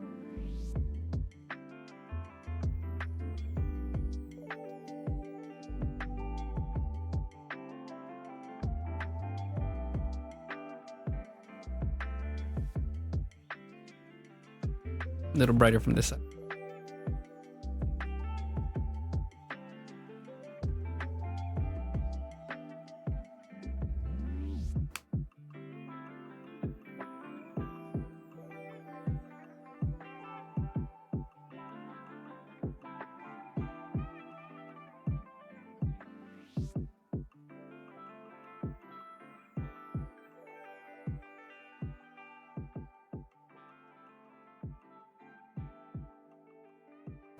I'm gonna fix the brightness of this real quick. The highlights in the eyes. We can turn that all the way up. Down the saturation. No, we can keep the saturation the same. There we go. Made it a little brighter.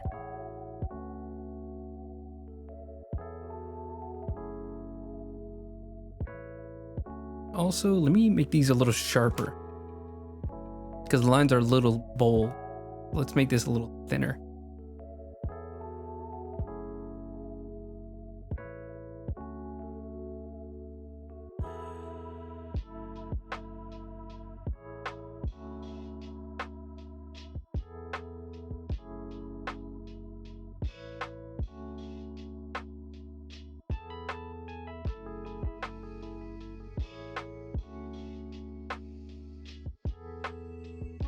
Make the line a little bit more full.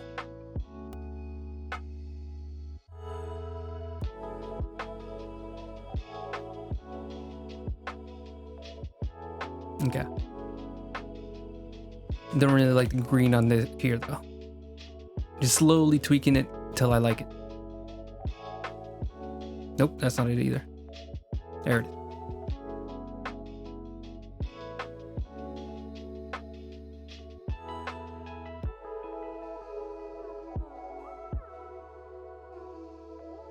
I'm just tweaking it till I'm happy.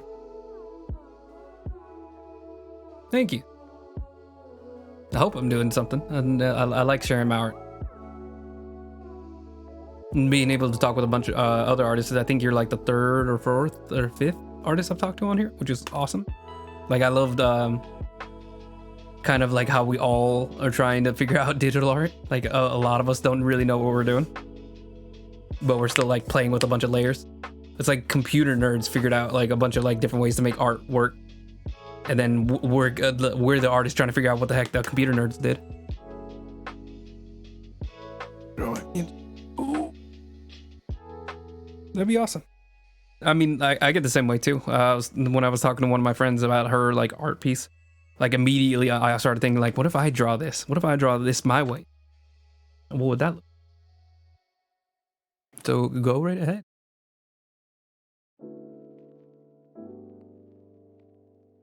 I'm gonna soften up the yellow on the eyes, make it a little bit more like a fit with the eye a little bit more, and see if I can do the same with the green. I do want the green to be bright, but I also don't want it to look out of place.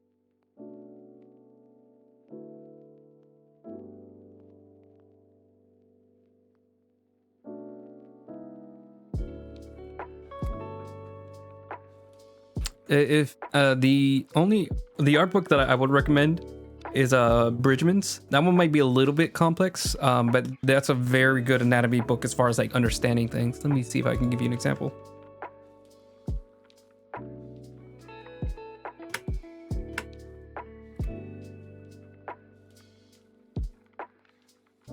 I'm getting ads for Valentine's Day. Leave me alone. Leave me alone.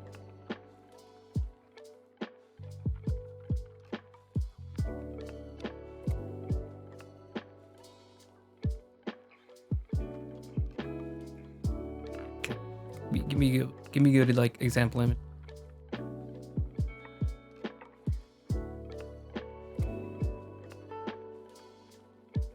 I have the book over there, but I don't want to grab it.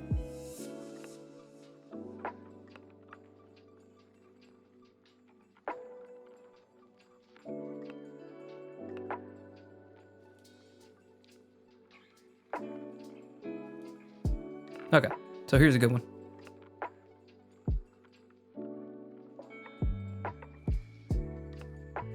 So this is George Bridgman. He has a really, I think it's a very popular anatomy book. I think I heard that Jim Lee uses it, but it breaks down shapes really well. It is a little complex because it does like talk about like the individual muscles. I don't really learn all of the muscles. I just learned a lot of the like lines that it shows on the skin, basically. But he breaks down, especially like the way that like they twist and stuff. Like that stuff is really good. And let me see. I think you can find a really good book on Amazon if that's what you want to do. It's better to go to the local store, but you know, you get it where you can. George Bridgman anatomy. Like this is the one that I have. Let me just screenshot it.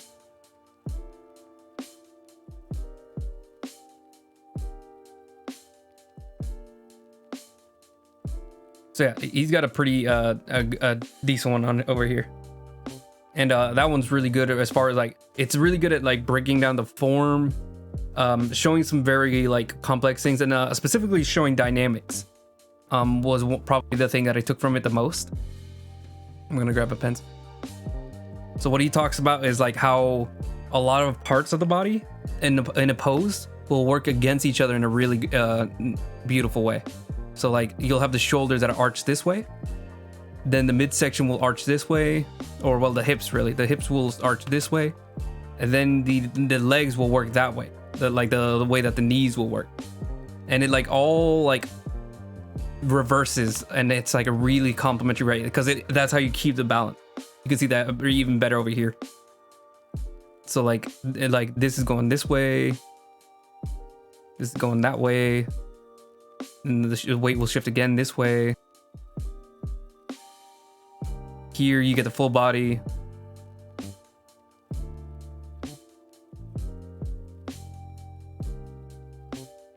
And I think that was like a really interesting to find out.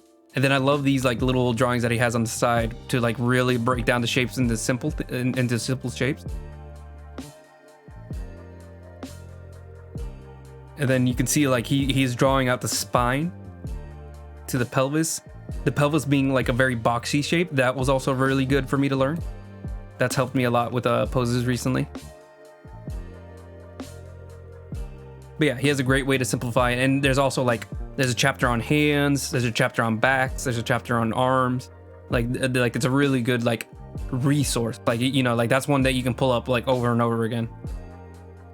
But yeah, I ended up taking like photos of it, and I have some of them just on my phone. I need to take more photos because I remember like sections that I remember seeing, and then I'll need them and not have them. Because I only took like 5 photos of the book, but I think I need way more than that. All right, but yeah, that's what I got as far as like anatomy. That's the only like anatomy book that I've learned from. Personally, for me, what helped me a lot also is just looking up like references from DeviantArt. I don't know if that works very well still, because DeviantArt is kind of a mess. Let me see if I can just look up anatomy. So yeah, this works still fine.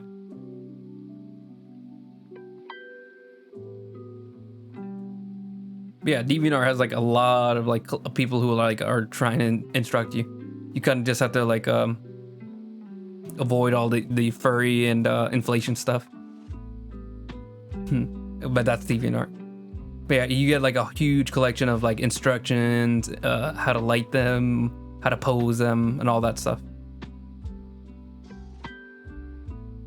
It's good that we live in the age of the internet, so we can just like look up a ton of references, just, you know, whenever we need them.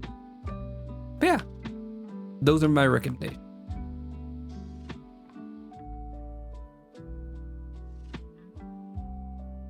But yeah, the book for me was more of like a supplementary thing, because I already had like a decent idea on a lot of the basics of anatomy, as far as like, you know, back muscles, chest muscles. But I think it helped me understand the form a little bit better. Like the one that I always struggled with is the pelvis, like the drawing, especially the differences between a male and a female pelvis. Female pelvises are extremely difficult for me to draw. And especially I found out just in the past week what a hip dip was. I'm going to go on another tangent because I can't. Let me just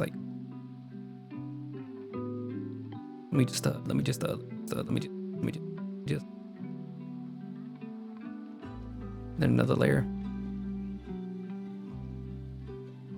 Okay. So I always struggled because some people I'll see their hips are like, you know, just very simple, round, big hips, we'll say. Very simple. But then I'll see some people where they have like very bony hips. And I never understood why it was different. Like I thought it was just like some people knew what they were doing and some people were just making it simple. But there are people who actually have like a very prominent dip inside of their like pelvis, and they call those hip dips. And I think it's something that some people try to work out so you don't see them on the body, like in real life, where they try to, I don't know, fatten themselves up, or they do like exercises to make it like less noticeable. But figuring out that there actually is like that difference there, and some people just hide it really well, or, you know, like they were born with bodies that don't show up very well, or where it doesn't show up a lot.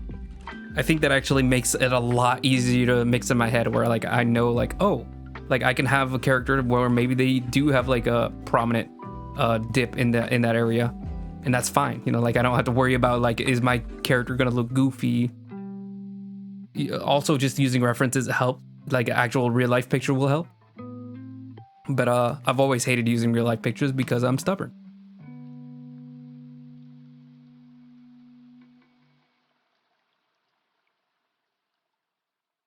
And like one of the shapes that really helped me was he has like this shape for hips. It's like a square, but it's like round at the top. Nope, that's not an eraser. There. There. It's like a rectangle with like a round top, and then it's a little bit fatter on the bottom. So another angle would be like this. And then another angle would be from up top would be just a rectangle. But then the bottom of it would be like a much larger rectangle. But I'm running out of space. Those are where the legs are. Here's where the legs are. Then the legs would be out from under here. So yeah, there's a lot of like little breakdowns like that inside of the book that I think are extremely helpful. But all right, let me focus. I need to stop talking about anatomy. See, you got me talking. You got me talking about anatomy. That was the mistake. I think I'm getting too cluttered here. I think I'm gonna erase these little ring lights. Nope, that's the wrong layer.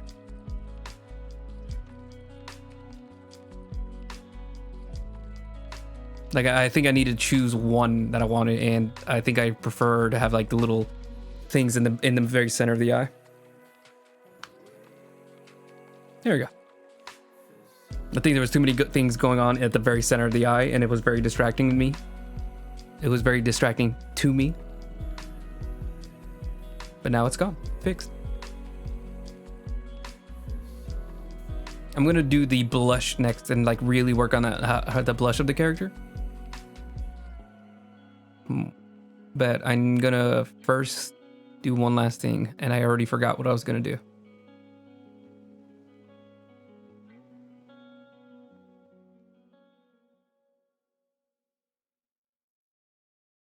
Oh, okay. I wanted to work on the patch on his jacket. I just want to make this a little brighter because I made this very dark, and now it's like almost not even noticed. So let me adjust it. Filter, just HSV.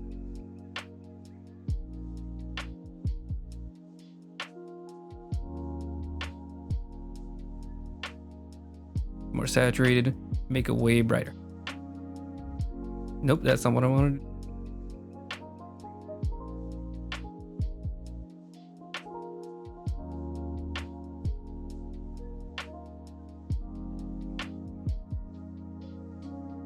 Before, after, just a little bit more prominent. So you can at least tell it's there, because before you can like not, it almost like merges with the entire images and you can't notice. But I just want it at least prominent enough that like if you were to focus on it, you can like tell what it looks like, or you can tell like the general shape of it. It's a compass. It's just and northwest, east, south. I thought I said it wrong for a second. I was like, am I dead? Like, is my brain not working anymore?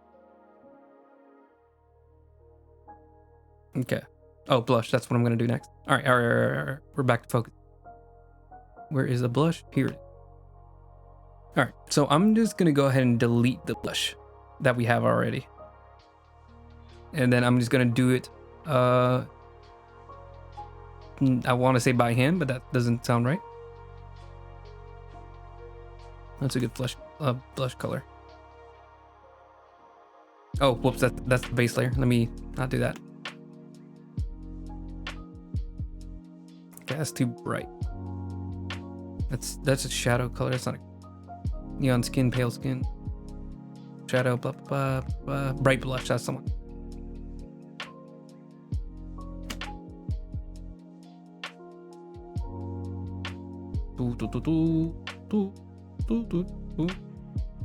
What if we use a watercolor brush? I think we're gonna just like apply it like blush, just like this for a second, just to get these shapes. So like the general like shape of a blush is like here on the cheeks, all over the nose, blush on the ears, some on the lip. And that depends on people. I think some people have like very little color on their lip. Some on the neck. He looks sick. And then the hand.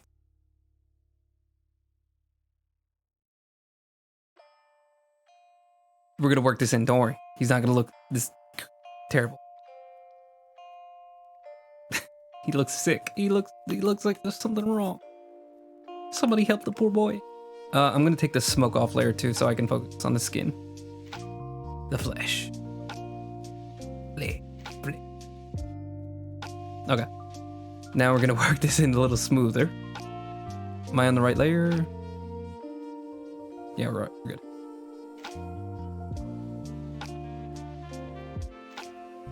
What should I use for this? I think I'm gonna use the chalk brush for this part.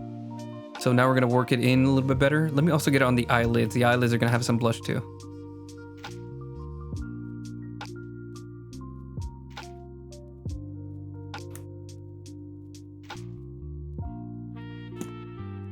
Hold on, stick with that for a second.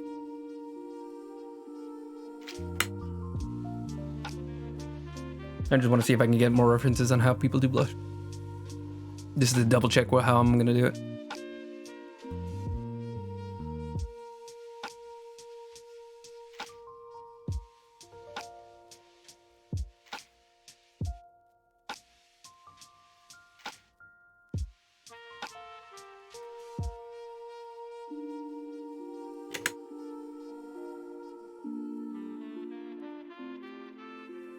Oh god. Sorry. I had a chill up my spine. This fan is really cold.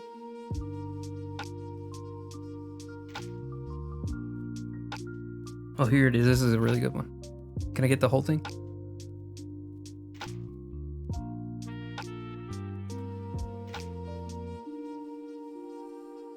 This isn't how I remember. Nope, this is a different one. Ah, thought I had it. I remember there was one tutorial that like really very clearly explained like a very simple way of like where the blush is on a face. And now I can't find it.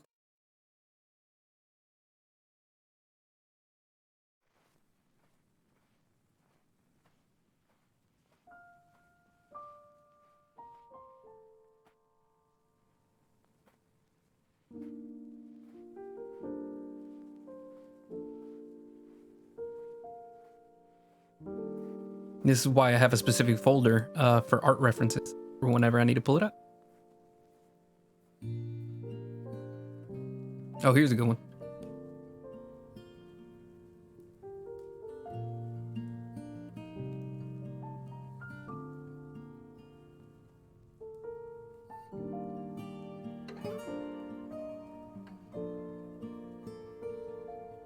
I'm gonna also link the artist names too. If I can zoom out, please. Thank you. Definitely go way higher.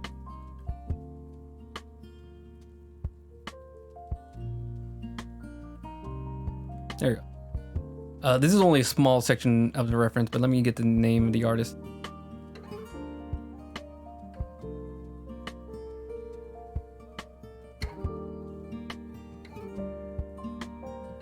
When was the last time they posted?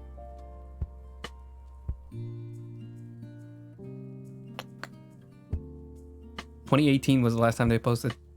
It'd be like that on DeviantArt. But their name is Golden Tar. I don't know if that's still their name. This is the artist. But he has an instruction thing that I saw that I have like favorited, where you see like he first starts by like just slapping on the color of the blush color in these sections. So like obviously on the nose, the eyelids. I think that's also where he's doing like the shadows, and you see like on specifically like I guess the jugular, and then he kind of like blends it around the chest as well, chest and arm. So I think this is like a mix of blush and I was about to close the entire picture, blush and the shadows. So that's Golden Tar. And let me. Does he explain that?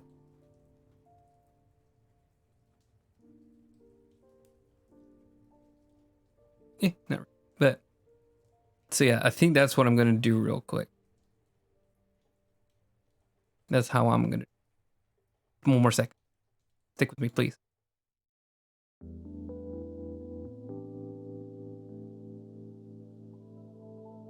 And then a lot of other artists do it just very simple, where they just have like little puffs on the cheek, and that's pretty much it. But I'm gonna try to not to just do that. So one thing is that interesting is he also like avoids the under the eyelid. I am not on the right layer. Where's my? There you go.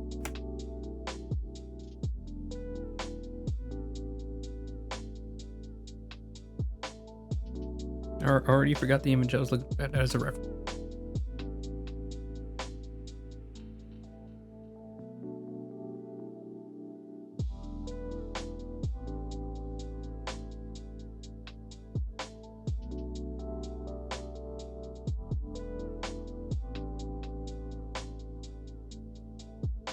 His skin looks so cold without it.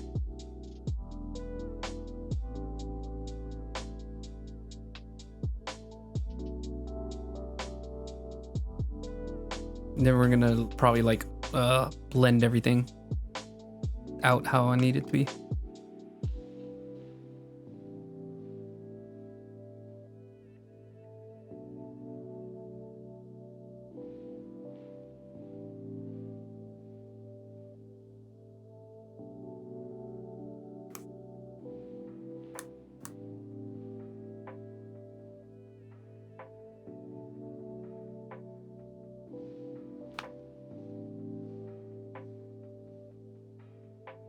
Then we'll worry about the lips later. All right.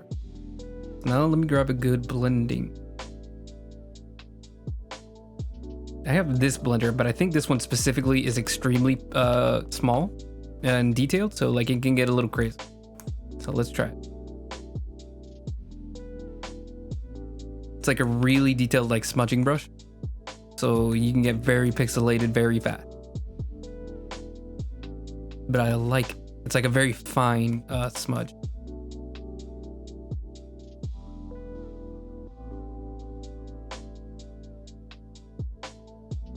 Nope, that's not it.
I think we also need to change the tone of his skin too, because he's a little bit too extremely pale. More than I'm intending, anyways.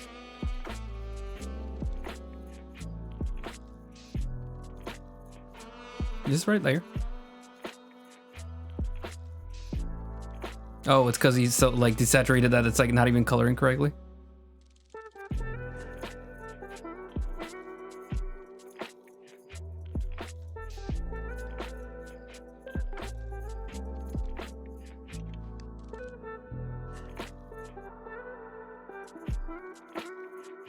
Whoa. That's not what I was intending. But it's interesting that I can do that.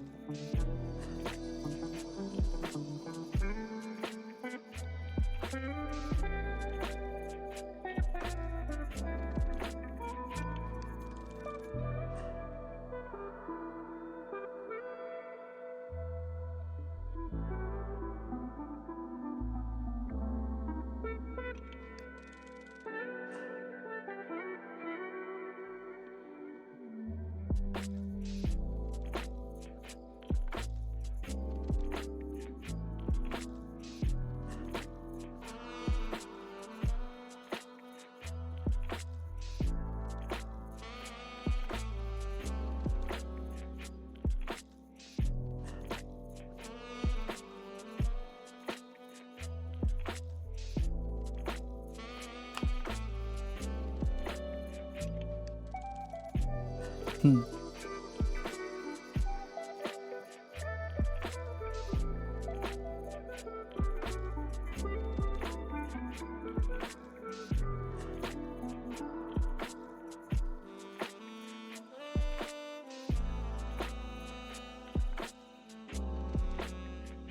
You survived?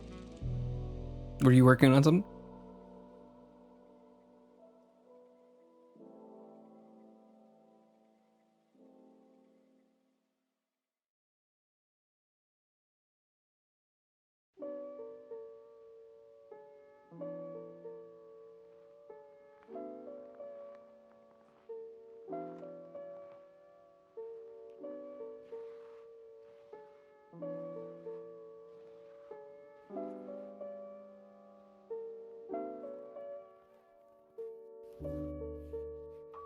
Oh, yeah, yeah.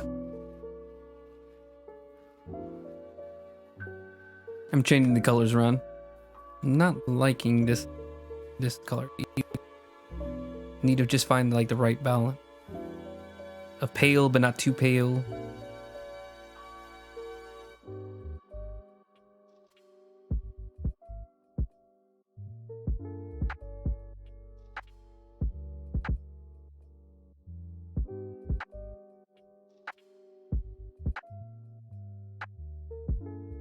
Just pale enough, exactly.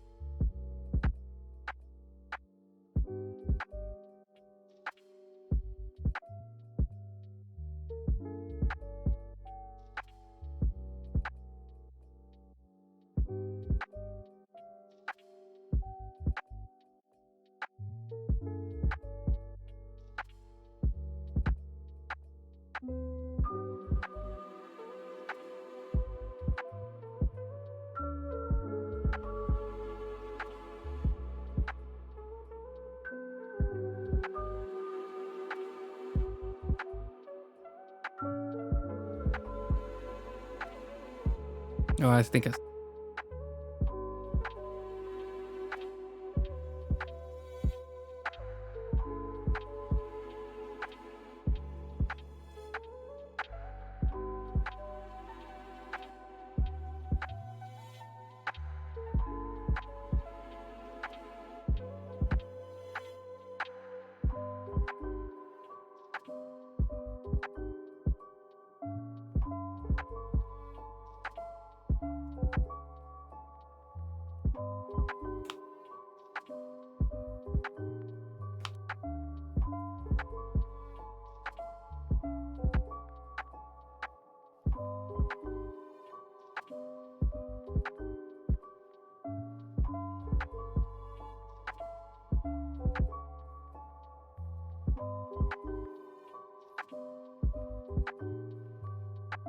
I think I just heard my shoulder pop. That was.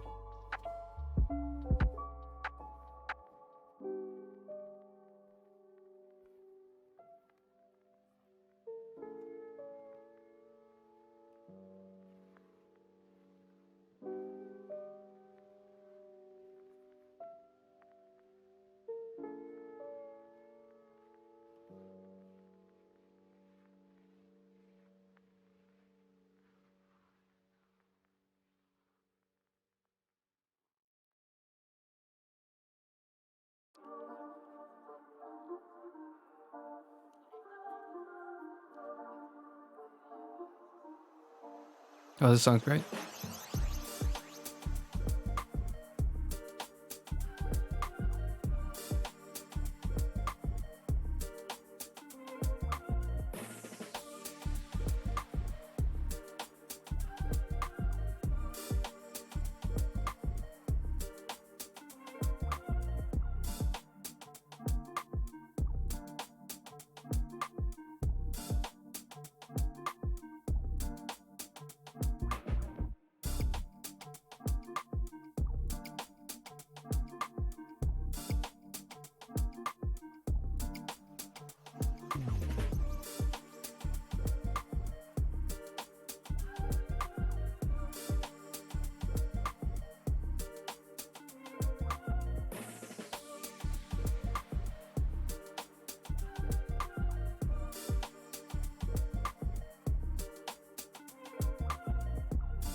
Whoa.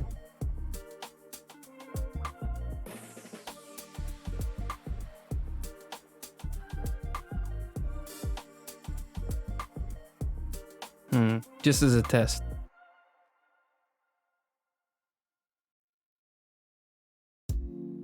Color dodge.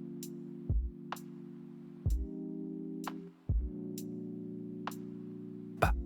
Whoa. A little too crazy. Not exactly what I was hoping for. Why is it so insane? I mean, I know like color dodge is crazy, but like I didn't realize that.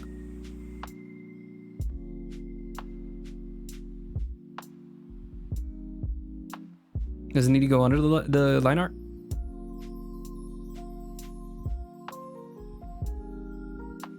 That doesn't make any sense. Why is it so great? Luminosity. No, that's not it either.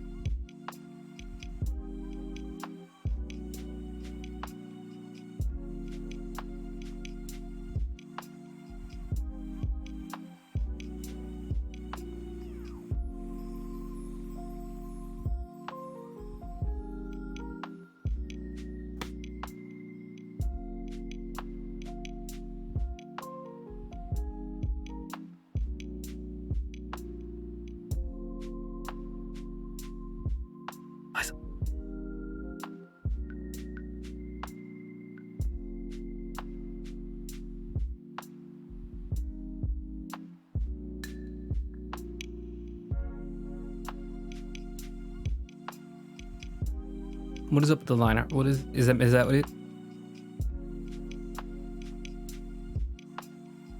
Nope, that didn't change anything.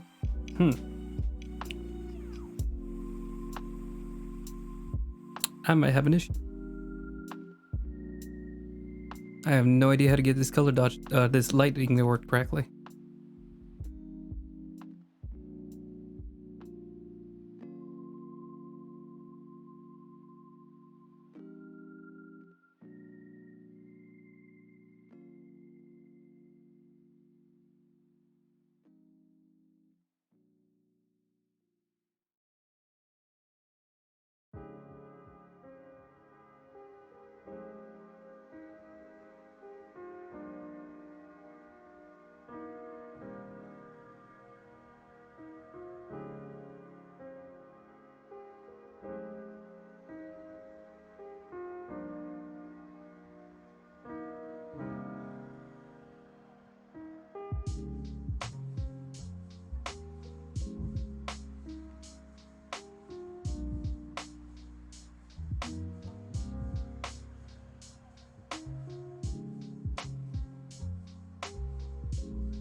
Hmm.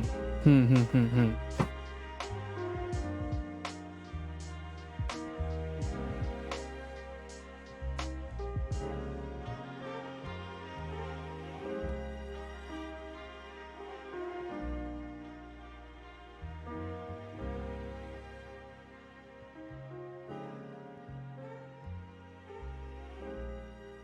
Is that what it's missing? Is it just supposed to be a part of like the color layer? Second, hold it. I'm gonna zoom out so you guys can see the whole thing. Chill with that for. I'm gonna watch one of my art references that I have just bookmarked.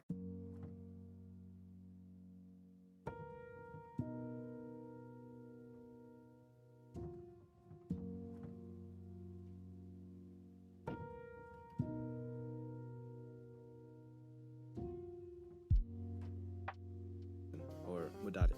Basically, if you didn't know, this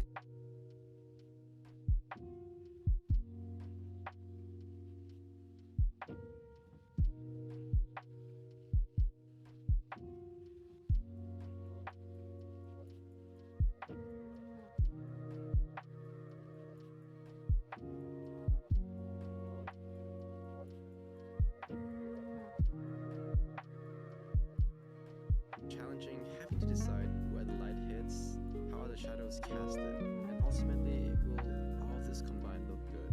But this is not an issue for Mugo, since he has a plan on where to start. 기준을 잡는 거예요. 기준을 어디다가 잡냐인 거죠. 그랬을 때 우리 잘 That's because the face is the focal point of the image. 그러니까 보통 그 캐릭터가 나오는 게 같은 경우는 얼굴에다가 이 명도의 기준을 만들었습니다. With that being said, you can now throw all that out of the window. Become really good. Perhaps the lesson here is to start lighting the other parts of the image before lighting the rest of the body.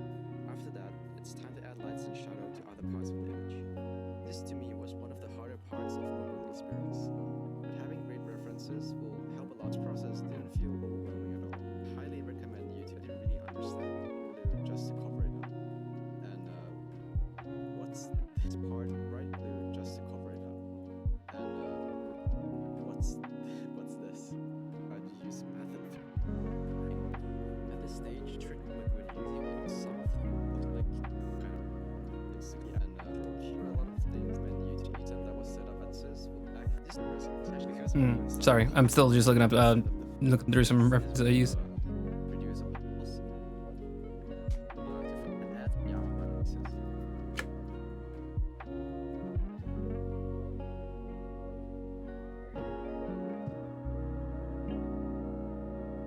Many ways of adding light. Hold on, is that the one I'm missing? Is it not color dodge? Is it linear dodge?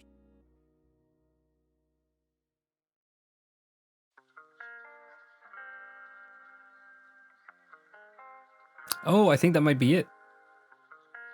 Maybe. Hold on.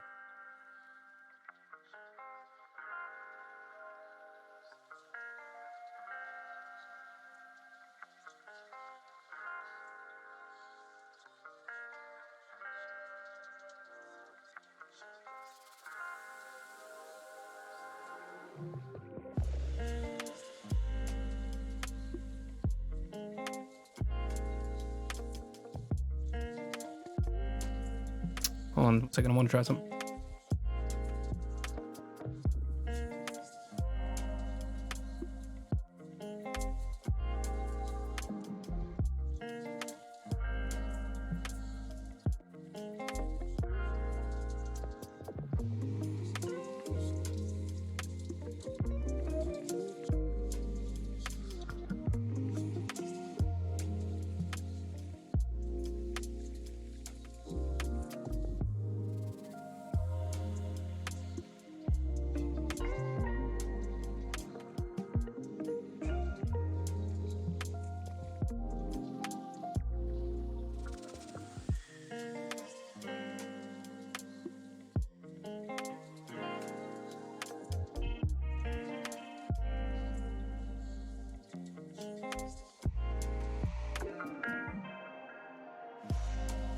Just blank with my liner for a second.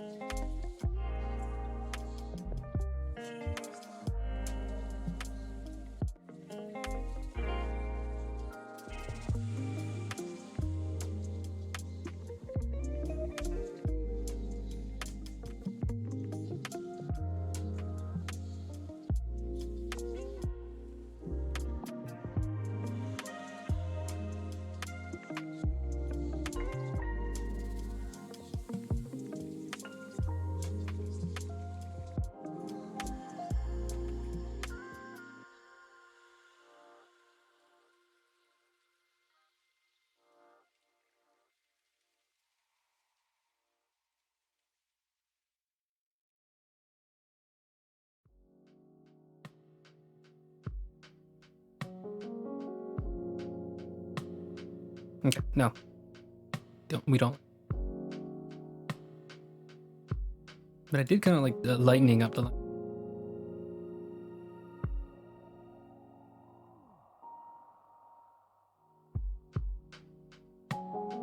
Another filter, adjust level, bring the brightness down.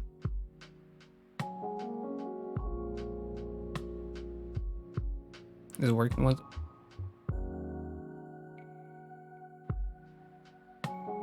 Oh, you just have to get really close. Okay. This kind of like fades out line art a bit, and that's kind of interesting.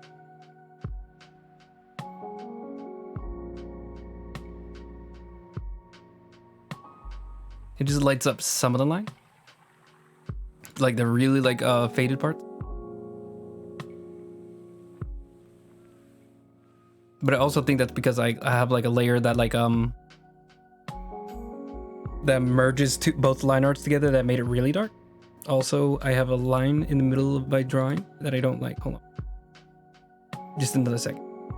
Just give me all a second while I figure out why there's a yellow line on his hand for some reason.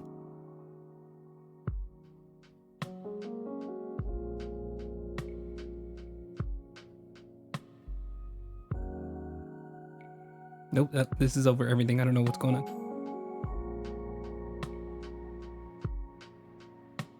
Oh, there it is. Gonna erase this little hair. Okay.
Okay. I don't know what I was doing for a second.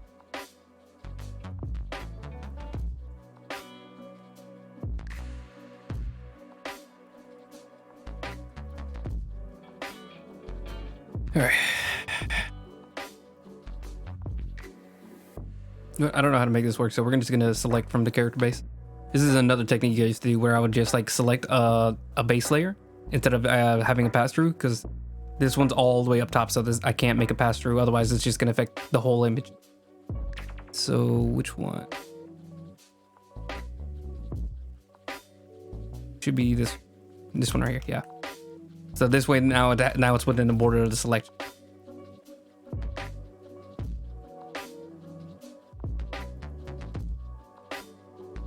This way I can have a glow on everything. Why isn't that selecting? Oh, it's only on the colored base. Let me add the line art as well. So grab the line art group, select opaque, select opaque, add. All right, so now it's also including the line art. Oh, and I'm on the wrong layer. One day I will get this right. So now I'm able to add this glow on except for the background.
You're fine.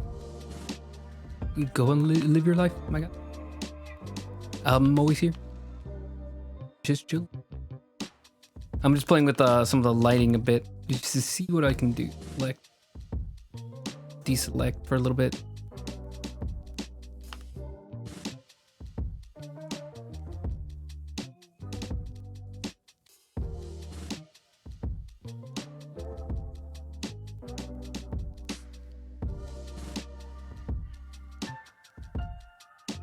Yeah, color dot definitely ain't the right one.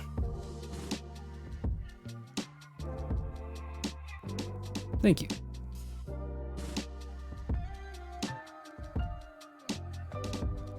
I'm just wondering if it's what I want. My day's been pretty decent. I usually head to the coffee shop on Tuesdays, hang out for a bit, and then I get ready to for my stream.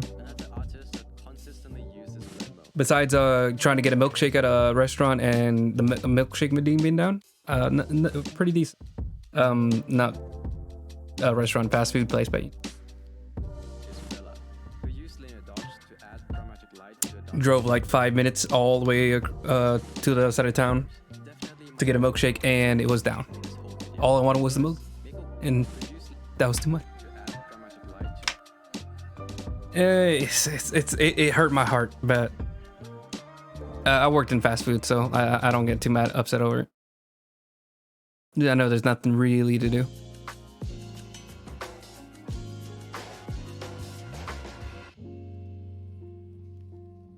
But it does hurt.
Where's the light again? Oh, the light's coming from the front. Okay. We're gonna throw all these away. All right. Let's focus on what I was working on.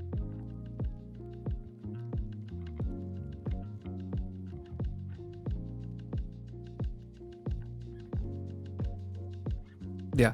I worked in fast food for 3 years, and it was not fun. But yeah.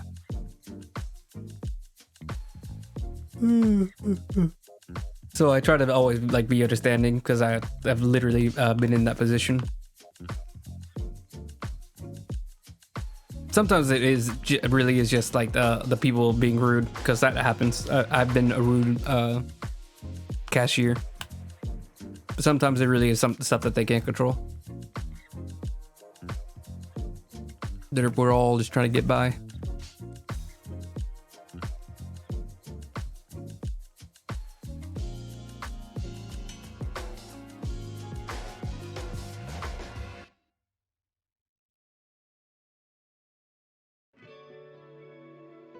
Sometimes that's how it works. Sometimes whenever you work at a place, you understand them a bit more, and then other times it goes the other direction. Because I've known people who have worked at fast food, that still get really upset over like the smallest things at restaurants. And I'm like, hey, like you used to be there for like 6 years. You know the reason they're, you know, like this person's telling you this. But like sometimes you'll work your way around it. Like the one that bothers me is I work at a hospital. And sometimes the worst people are people who are like, oh, I used to work here. And it's like, okay, then why are you even yelling in the first place? Like, then what are we doing here? If you say you worked here, then you know that we can't do anything. And specifically, you should know that I can't do anything about it. But hospitals are also places where like people go kind of crazy. Like people, you know, obviously they have like family and, you know, like they're worried about this and that. So like obviously emotions are going to get mixed up in there. Still, you know, try to keep whatever cool you can in those places, because it's already stressful enough without people adding to it.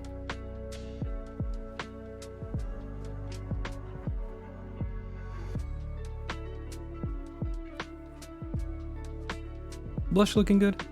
I like what I got on the face, but I'm not sure if I like how it looked. Like the shapes that I got going on as far as the face blush, clinicals. Boop.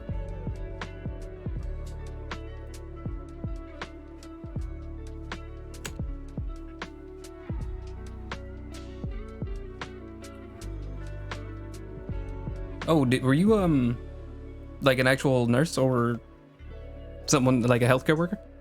Because I'm just like front desk. I'm like a registration. Yeah, like the blush on the face. Bop, beep, bop, beep, bop. So, you know, like the cheeks get blush, the nose gets blush, the lips get blush. Might do another layer for the lip, because the lips are, you know, they can be a little complex thing.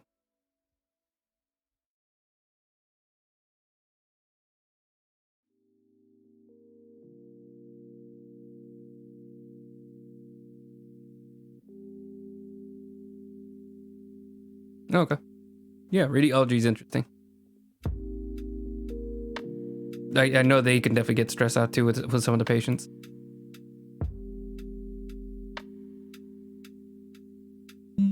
No, I don't like that color for the lip.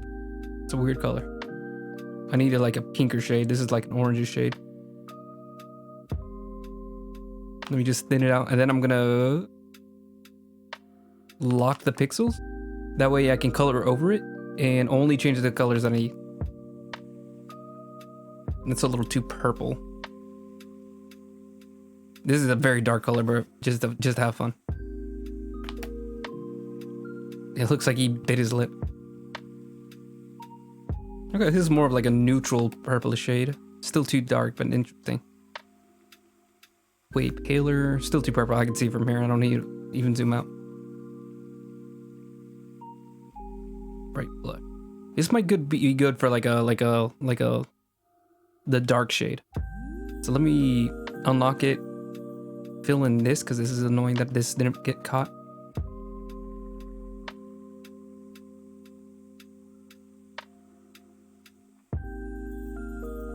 Okay. So let's try locking it again and see if we can get a little bit more detail from here.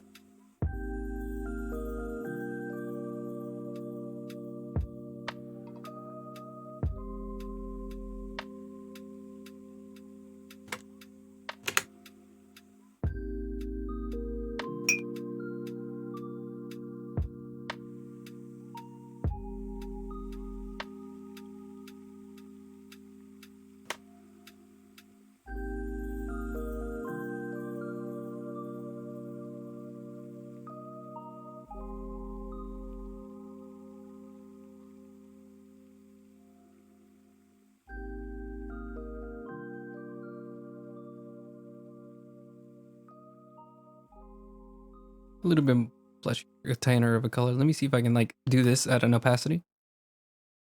Try to like blend it out. A little too strong. It's like one pass, I think it's good.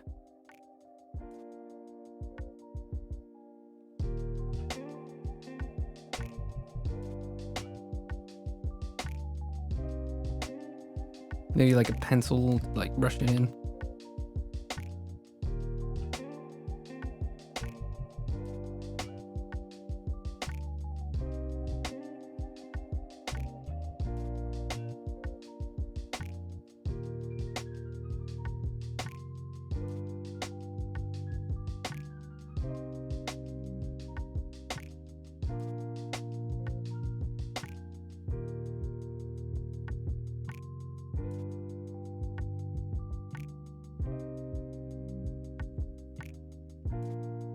Oh my god.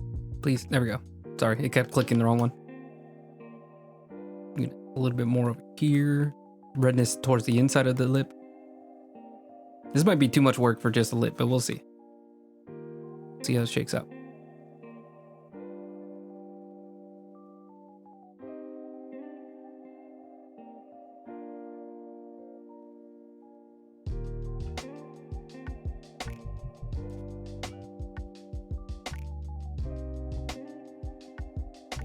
Because I do kind of want the inside to be a little blush heavy. Trust me, you can definitely go too far with details. But we'll see if I reach that point or not.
This song. There's such a weird scraping sound in it. I don't get it.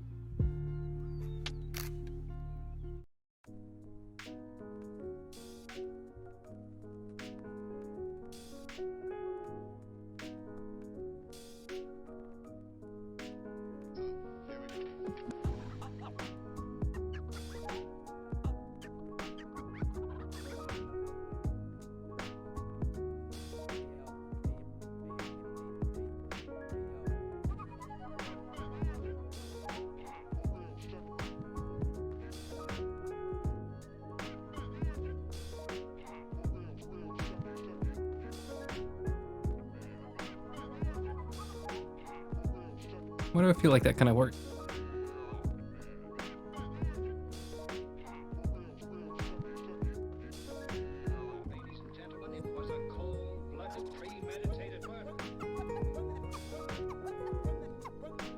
Whoa, whoa. I forgot what I was doing. He looks sunburned now.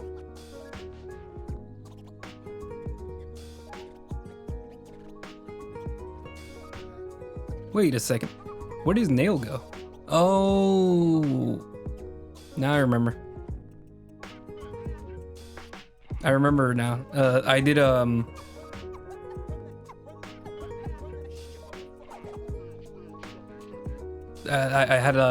had two line art layers. I drew his nail on one layer and then deleted it on accident just a minute ago. Let me go back. Because I basically decided that I only need one layer for the line art. And forgot that I had included a little thing here.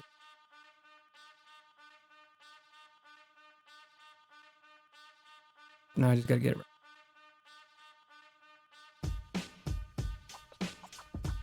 And then a little line over here. Just for like the underneath of the nail or the finger.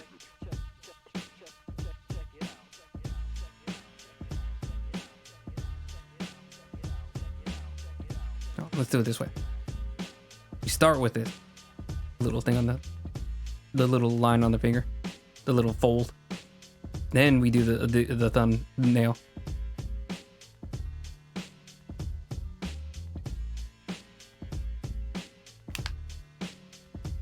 There we go. Okay.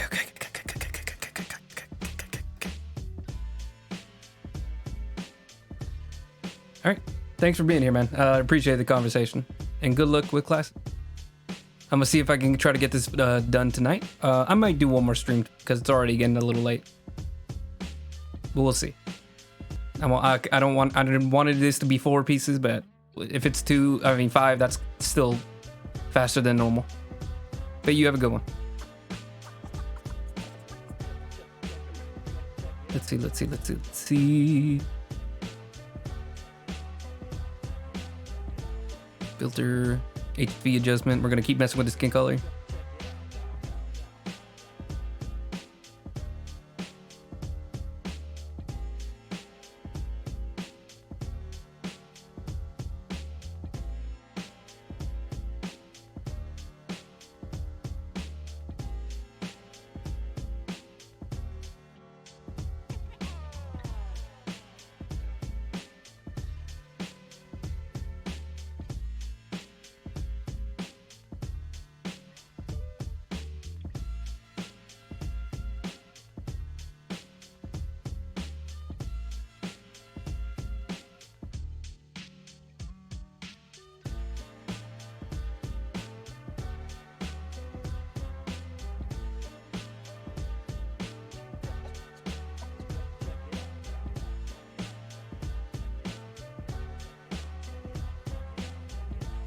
I also need to. Think maybe I should add a little bit less blush here. Make it look a little bit more round.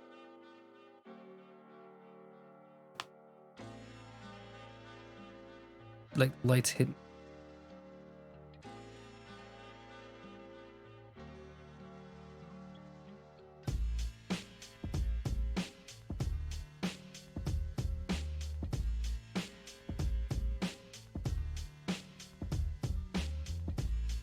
Whoa, that was way too far. That was way too far.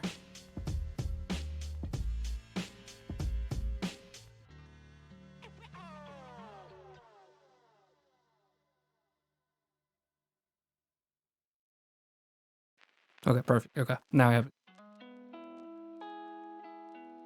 So I'm gonna compare that to this one.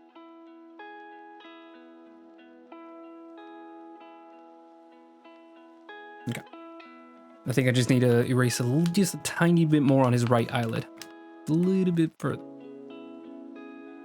Yeah, no, that's an eraser. I'm not on the right layer. I don't know what I was doing on that.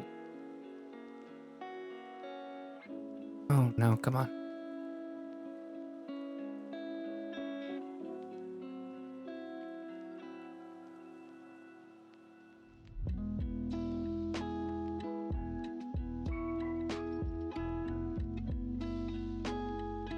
There we go. I think I got it fixed.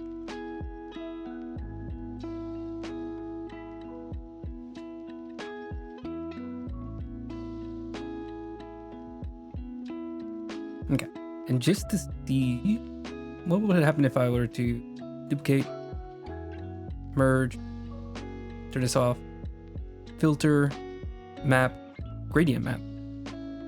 That's weird looking. He turned into a drow.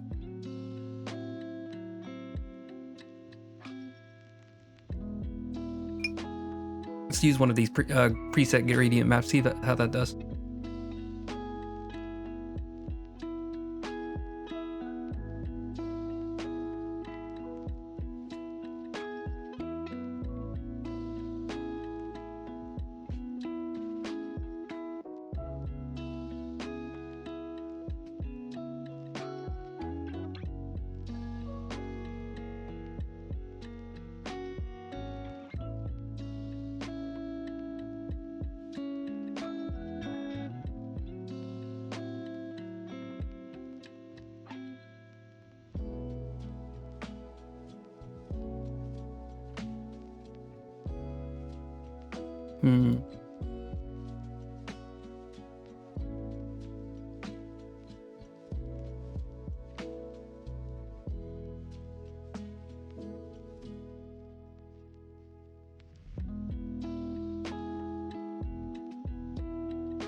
Sorry. I'm trying to get like really clever with it. Mm.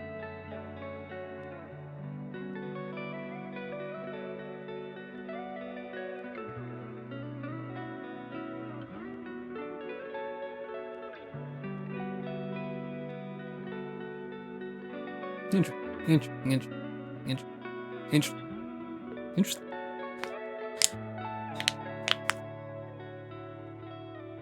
I think we're good on the skid now, as far as I'm concerned. Hold on 1 second. Maybe just a little bit of a touch up. Just a little bit of a touch up. Just a little.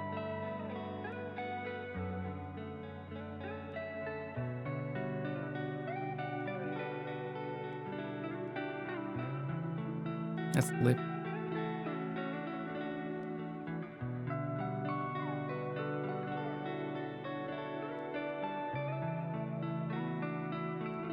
I just need this color real quick.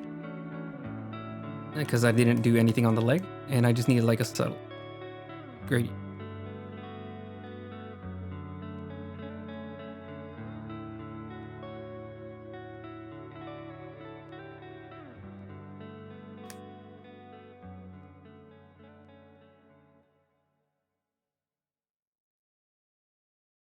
Wait, hold on. Let me do it as a airbrush for actual like subtle gradient.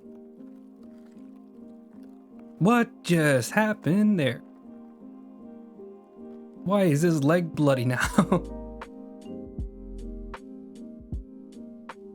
What's going on here?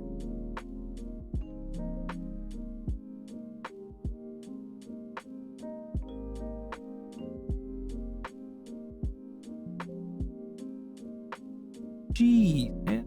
Why is it going like that?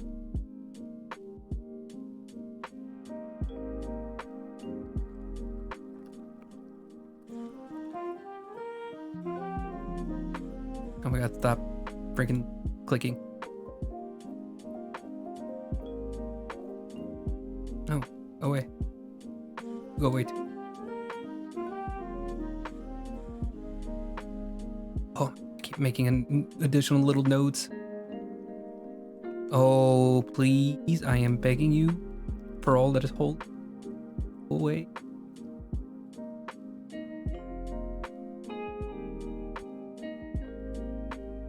Okay, I think that's alright. And I'm wondering if we can eventually bring out like this transition here and make it a little bit more red between the transitions. But I think I have to get the colors and the shadows all combined before I can do that. So just as this test, can I do that? Just again, hold on. Then duplicate that, flatten that layer.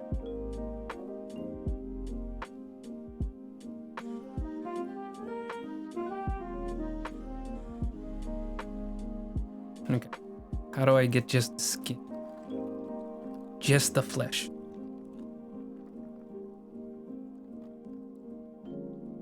Control, select, oh, let's do like select from opaque, place. Then we're gonna copy this, Control V, okay, turn that off. So now it's just flesh.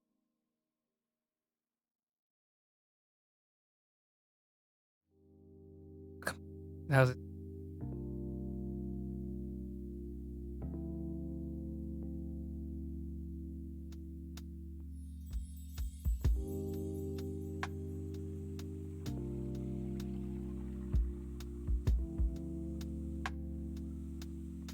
Okay, also make it a pass-through area. I think that was the ticket. No, that's not it.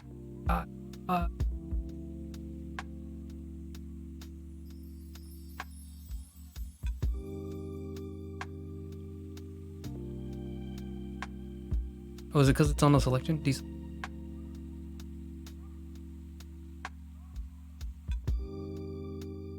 Okay, hold on, let's try this again. Select from opaque. C, Control E. Make it a pass through. Wait, hold on. Deselect now. Bop. Bop. No, it's not doing it. What in the world? I'm getting frustrated. It's not anywhere it needs to be. Hold on. Oh, is it because this is a pass-through?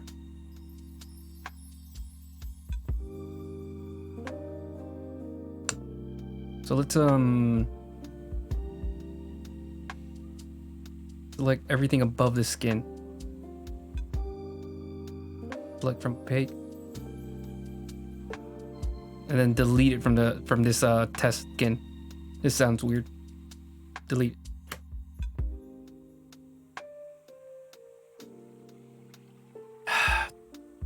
Get frustrated. I'm just like, I don't even know what this is. Choose. Okay.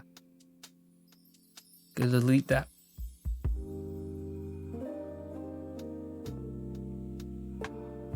Select from jacket.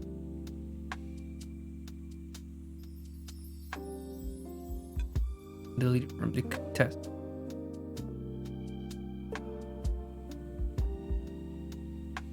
Then the mouth group and eye group. Select from opaque. Delete it from this. Oh, it only grabs one at a time. I gotta do each individual group.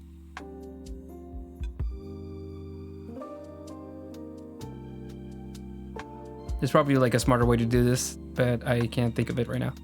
Select from opaque, place, delete. Oh, no. Hold on. I was about to delete the hair from the copy. There we go. All right, so now this, one more. Shirt, select from opaque, place, grab the skin. Pop. Okay, so now the skin should basically only be where the skin is visible. And that way the shadow only affects the skin. Okay, so combine these two. Okay, so now we have everything where it needs to. We can even turn this back on, I think. Okay,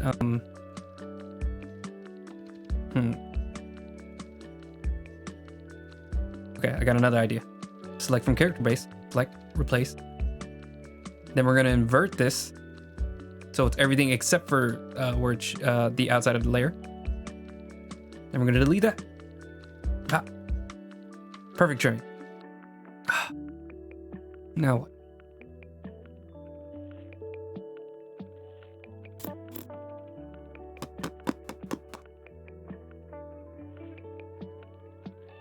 The hand's a different layer, isn't it? Is that what's causing the issue?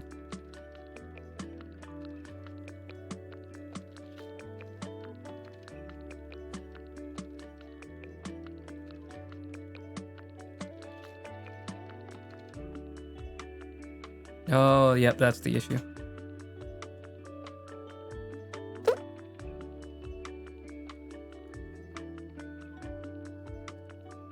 Okay, so select. Oh, we gotta go back though. Before I merge them. Okay, we're almost there. So, select from opaque. Do I have just a hand? Because I think I already cut out the hand in one of these earlier layers. I think this is the one.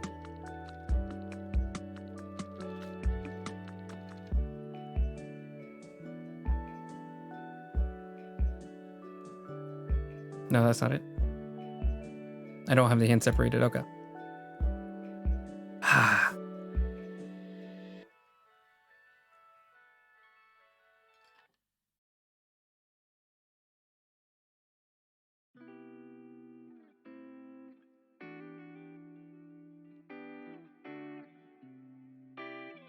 Oh wait, hold on. I think I got I already separated the hand shadows, so I think I could just send them back up with the flesh, or send them into the. Yeah, just like that. Merge with layer below. Merge with layer below. Then merge with layer. I think that works.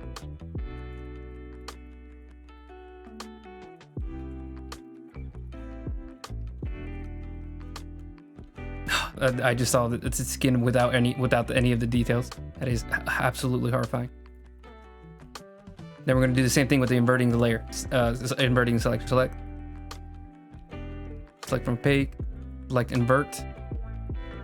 And we're gonna delete it again.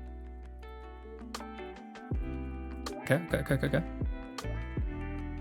No, I gotta do this before the merging. I just saw. Okay, so we're gonna erase this. I'm just gonna hand erase this because this is obnoxious. Where's it mixed?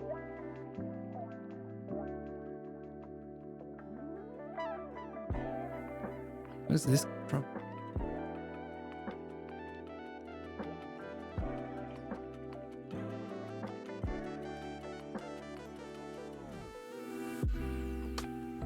Didn't the entire hand shut off?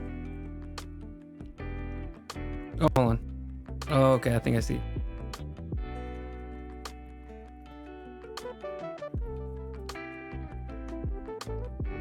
Because duplicate, and they're stacking on top of each other. That's why it doesn't look right.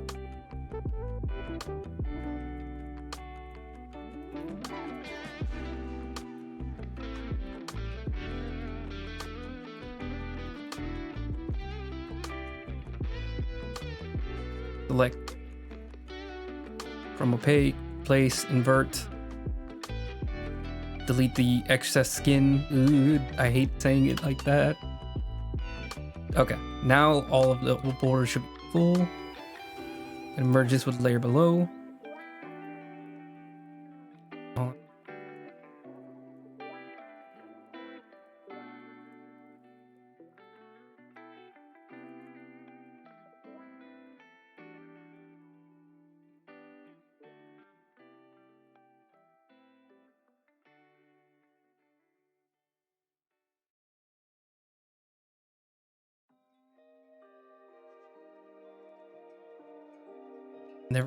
I'll never finish this.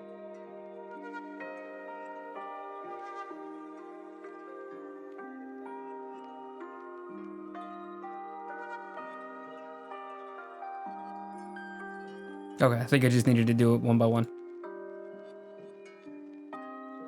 I gotta do this again. Select from opaque. Select invert selection. Grab this excess skin. Delete. Move this all the way up. Okay, I think we're finally there. Oh, actually, hold on. Maybe open that back. The shadow back up. Shadow's good. Oh, group 12. Then I can turn this back.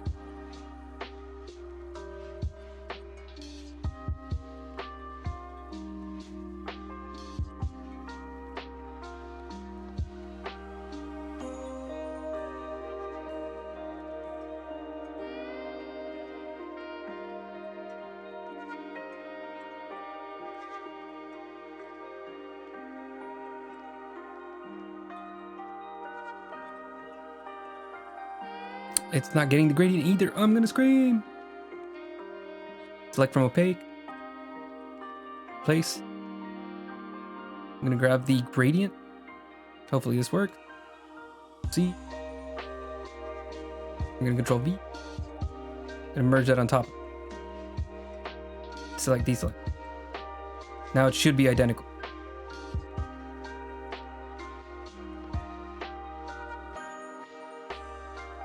I don't know why this one's merging like that, but I can't have the hand on while it's done.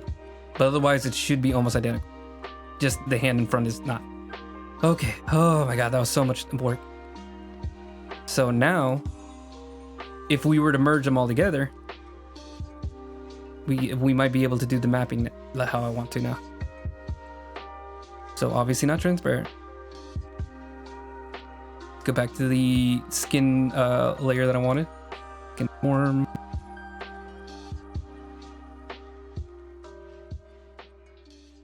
Conform 1.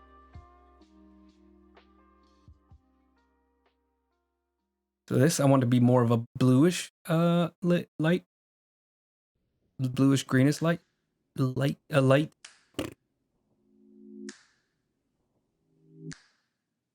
Yeah, this one. So this is a reddish bluish color start. Then it gets down into the more mid color. Oops. So this one's a little bit too orange for my taste. So we're gonna just tweak this down towards red end. Maybe a little bit lighter. This is gonna be the blush. So this should be definitely more red. Oh, this is shadow. So this should actually be more the blue.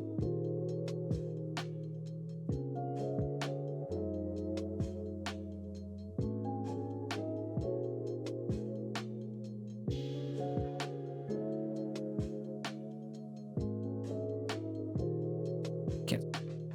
I'm gonna try that again.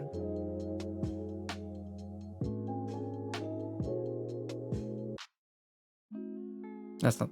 That's.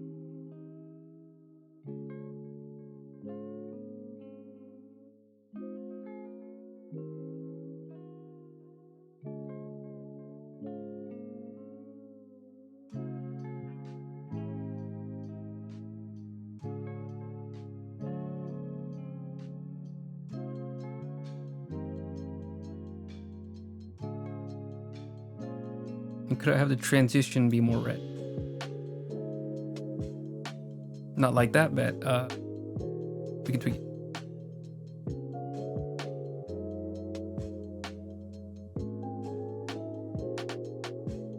There we go. That's kind of the effect I'm looking for.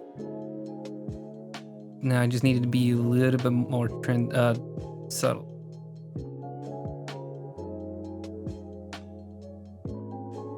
Can't tell if this is making it more widespread or not. Okay, it's making it wider.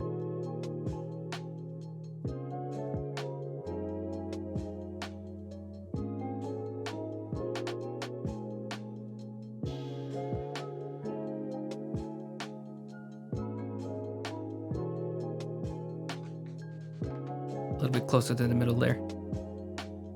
What if I bring out the shadow higher? Or what if I take this out entirely? Okay, interesting.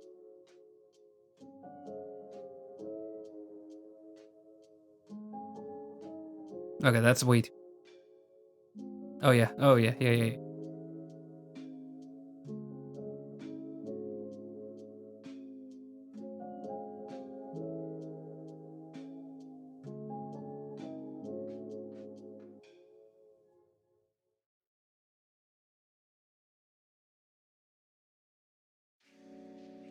Putting any other stop in between those are gonna affect the leg down there.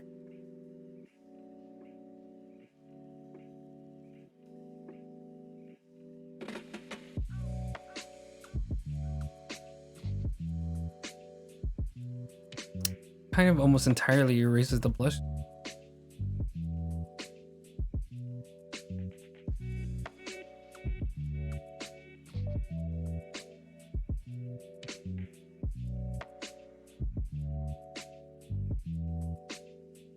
Hang on. Oh, it's gonna look a little kooky.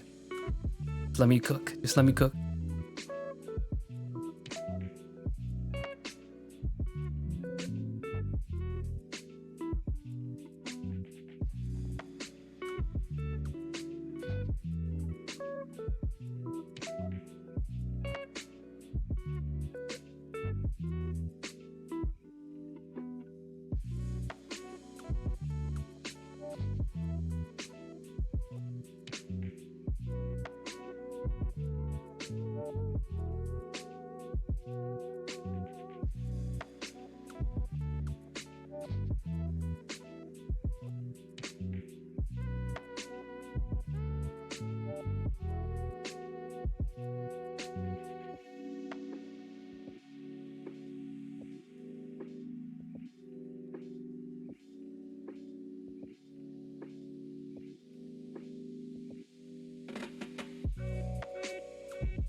Is the hand back? I thought I turned off the hand. Wait, why is the same gap?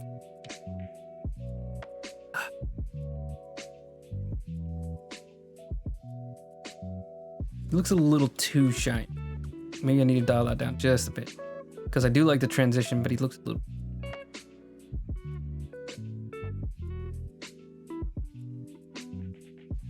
too glowy.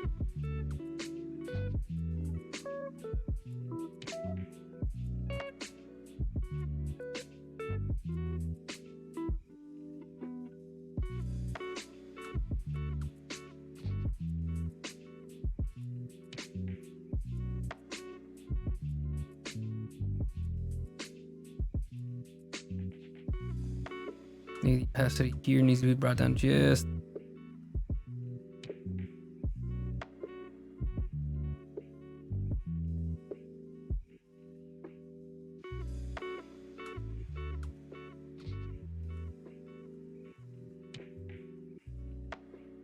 Dude, I see so red. Like, I feel like I'm barely adding red, but he looks so bright right now. Ah, why does that be hard?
Hmm.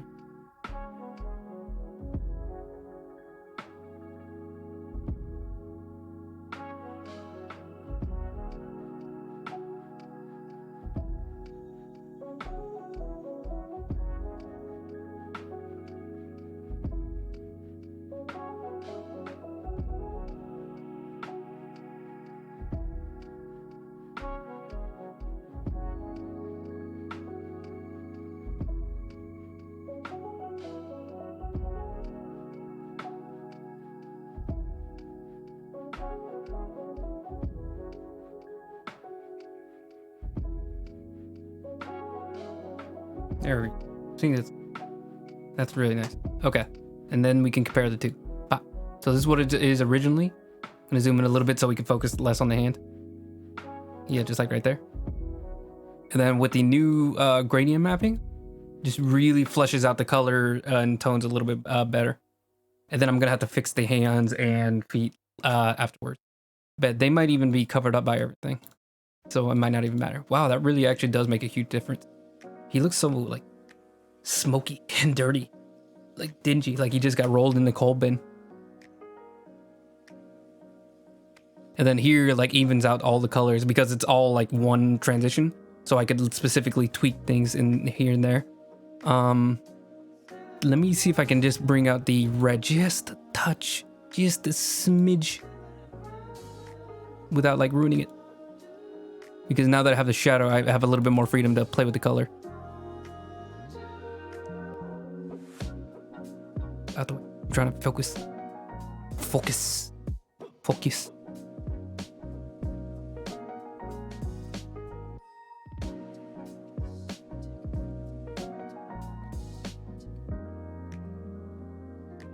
Then I can move it a little to blend it a bit better.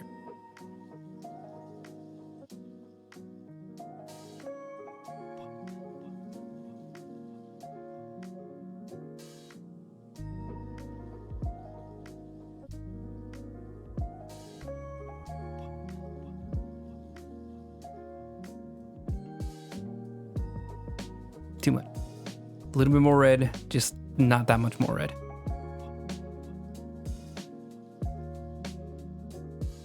keep forgetting to move this out the way so I can actually see what I'm doing. Why is my voice so high? So I can actually see what I'm doing. There we go. Whatever.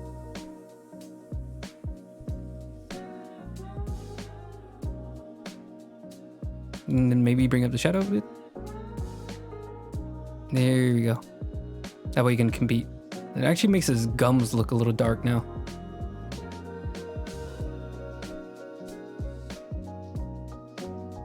Does that include the... It does not, so I can't actually tweak the mouth colors.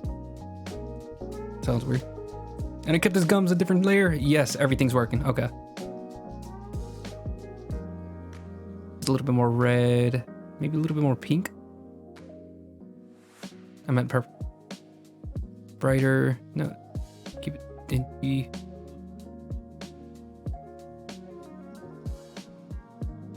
Four. After. Four. After. Not a huge difference, but it has like a little bit more visual separation between flesh and gum. Actually, let me do that a little bit more from far away.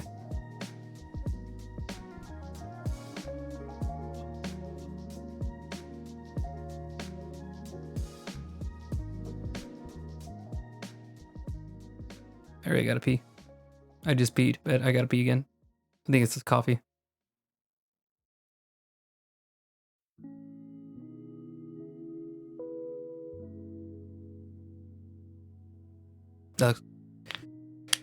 Okay, let's see.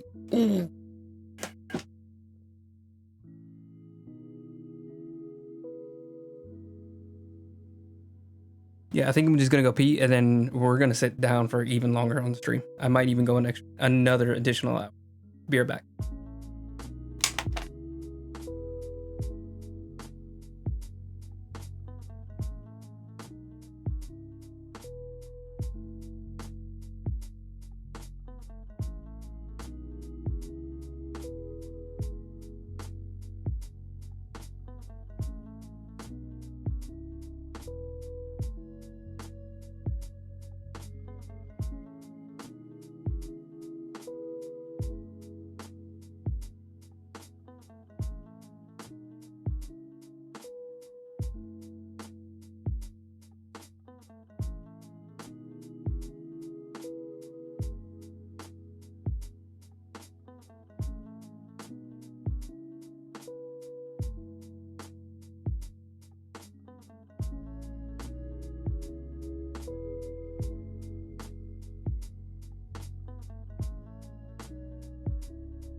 All right, I have released the pressure.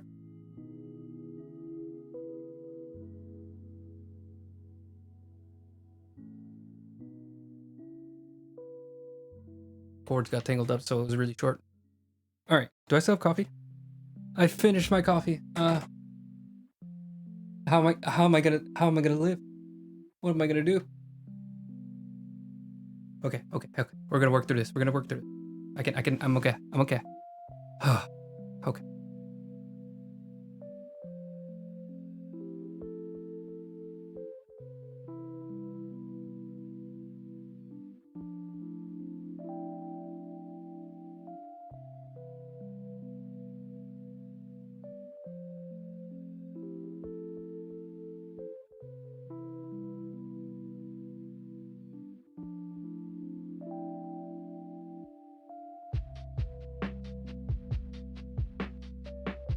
Oh, I think I know why it's doubling up. I just realized the shadows are doubling up.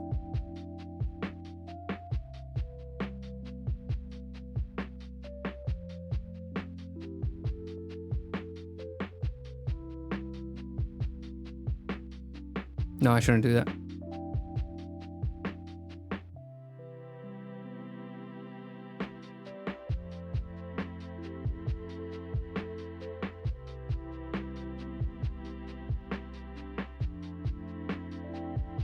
Hang on. Let's put you at full opacity and try to patch up some of these areas. So you... Wait a second. Oh, never mind. That was intentional.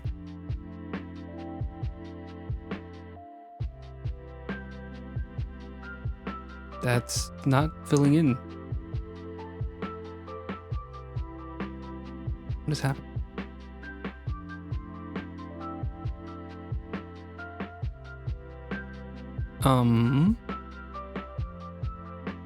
Okay. Don't know why it wouldn't just let me patch it in.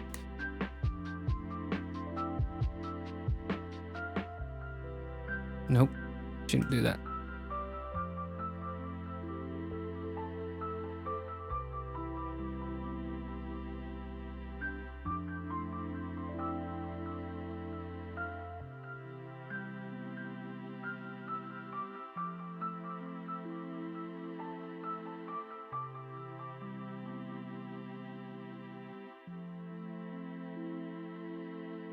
Trying to like, I need to lighten up this color over here. The shadows over here, because these are a little bit too noticeable.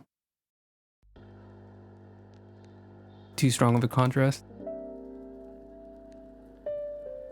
Any other sections that have like weird pockets?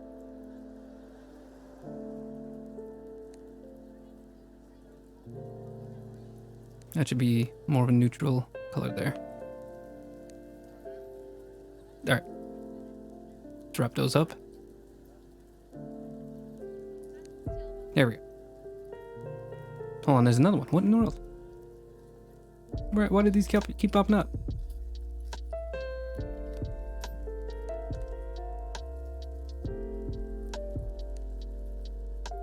Now I think we're good.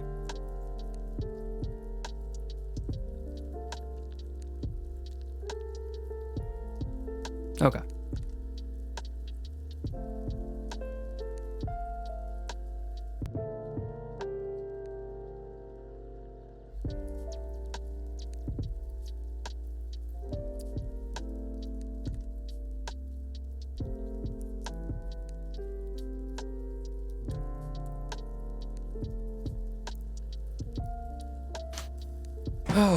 Okay.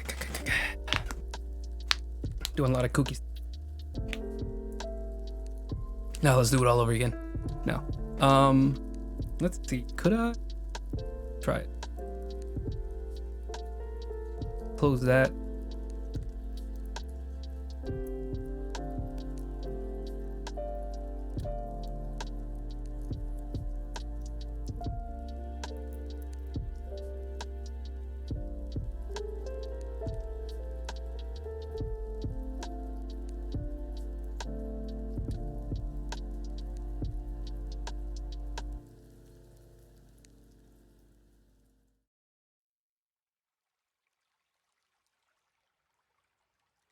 Select from opaque plate. Select vert. Wait, actually, hold on. Select that. No, okay, I got it.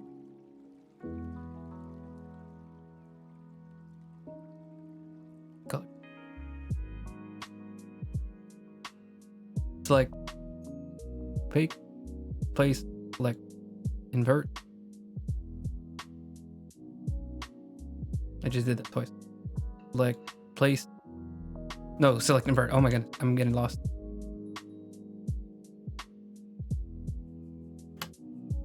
Okay.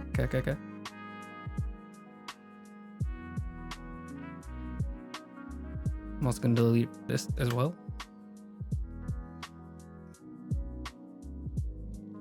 Select from opaque, invert, remove here.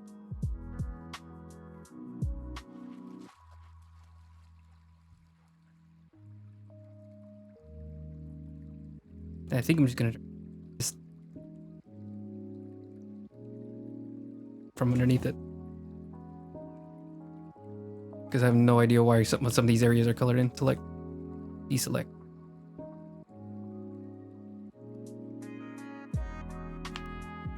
Oh, so this should be its own group too.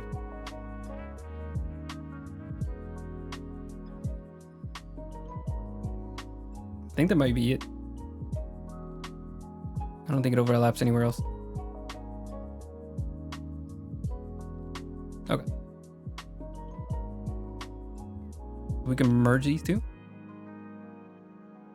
Filter, gradient map. Are we in the right? Hold on. Well, yeah, actually, no, that worked. Map, gradient map.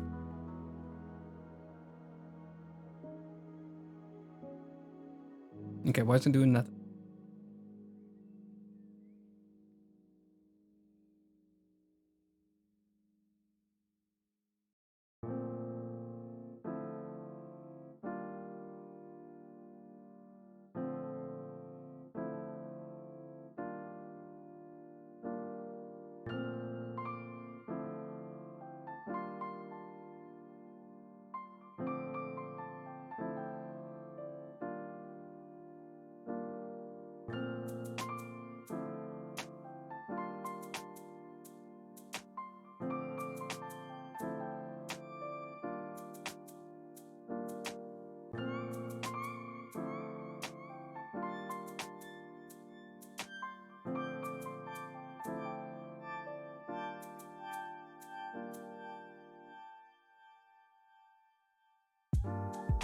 Okay, that's pretty annoying.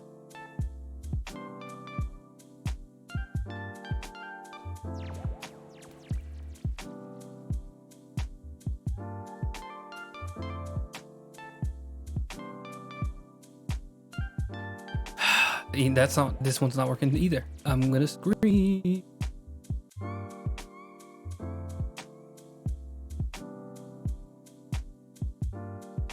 Select. From page. Place. Select. Invert. Delete. Okay. That limits it a little bit. Select. From page. Select. Place.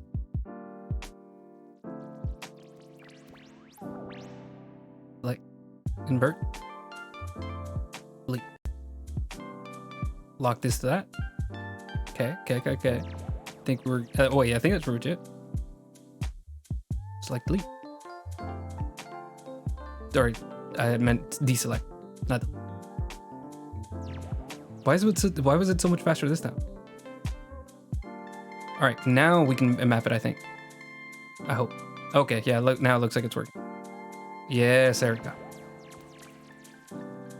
Cold talk.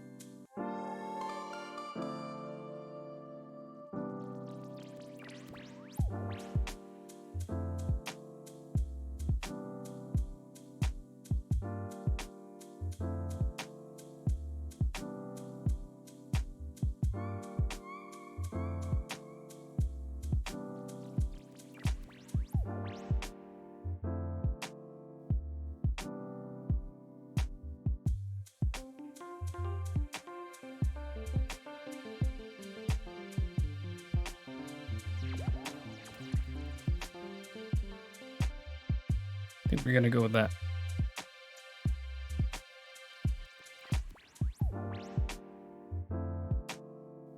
Let's see if we can tweak the. That's what do. Go. Gotta start over. Annoying.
this is really interesting.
Oh, I could turn this, the original back on.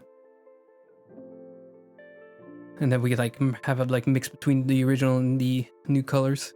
I'm trying to go for this like almost like iridescent color where it's like white, but like as it hits the light and the shadows come in, it's like a little bit of pink, a little bit of blue, a little bit of yellow. It's got like a lot of colors going on. Here it is.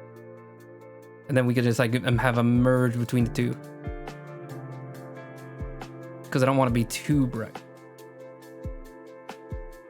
Kind of like I did with the skin, where I made it a little bit transparent, so like some of the original coloring could come through too. So it's not as insanely strong, and I can decide like what level of this do I want, because I want those colors, but I'm having like a lot of trouble figuring out like how strong to make it. So instead of being able to trying to find the exact balance and like trying to work it out for an hour, I can just make it a decently strong, and then just slowly fade it out, and then that way it transitions a little bit more to the original, because it's not changing color. It's still the like bluish grayish white, but I have like a little bit more of this yellow and purple being worked into it, yellow and pink worked into it. Same with the skin, where like I have a little bit more of that pinkish transition, a little bit more color to as a whole, but then I brought in the shadows back in that way, and then faded it a little bit. That way we can have a little bit more of that grayness back in. So it's not, he doesn't look like blindingly colored. Like his coloring isn't blindingly bright. So you have this over here, but instead of being like really like brightly pink, you have a mix between the two where it's a little faded, but it's still stronger than without it, because this is what it is without it. So you can tell he's a lot claimier in these like darker areas. But then once I pull this in and mix the two, you see a little bit of both. So it's not this really bright red, but that. Yeah. Oh, let me put it back. It was at 70 before. And then I really like that little yellowish glow on the hair.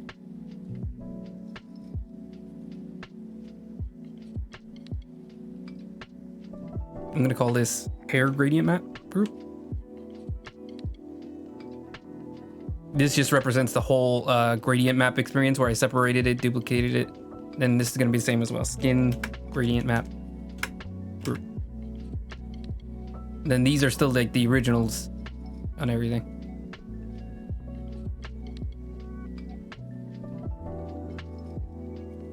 Okay.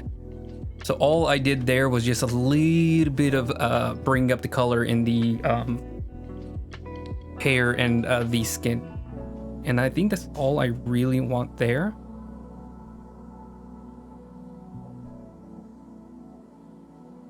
Let me see if I can change the color of his shirt. Real quick. What is the plan palette? Okay. So I just want to see if I can maybe tweak the shirt to be a little bit less strong. Desaturate it a bit, which is HSV. Maybe dim it down.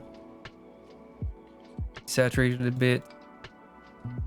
I want this red, but just not as strong. Like I want a crimson, but like not blinding crimson, like just a almost like a real shirt, you know, like it'd be a little faded. Put them more on the blue side, put them more on the orange side, right in the middle. Just a small tweak. You can see like it just a little tweak. That's all I need. To have the texture on the shirt coming from.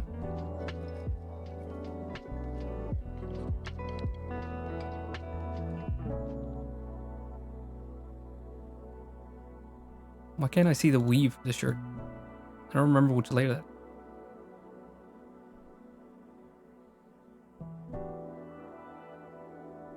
Oh, it's part of the line art. Yeah, it's right here.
Just a little retouch. What else? Okay.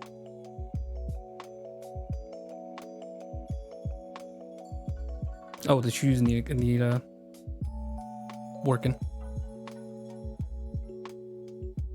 Not too much on the shoes, just a little. So I brightened up his shoes, and then I knew I was gonna come back and add some black, because they're black shoes, but I added a little bit of color so I can dial it back in. So now we can go ahead and add that shoe, but it shouldn't be too detailed because it is pretty tiny compared to the full picture. I'm gonna add it to just the dark part. And I'm also gonna bring this up because it's already really shadowed. So let me make this look a little bit more white again. Filter, speed adjustment, brighten this up by a lot.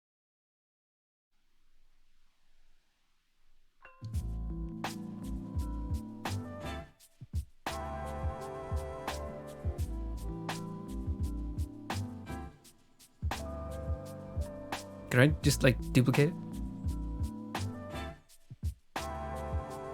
Okay, it's not doing anything. What if I merge it? Oh, flatten it, I mean. And then do it again.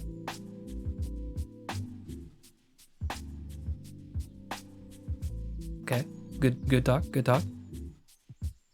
So instead of HSV adjustment, what if we lock that layer and just use a lighter color?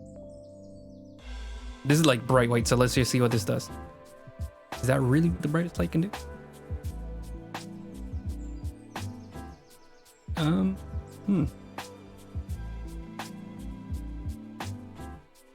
It's kind of crazy.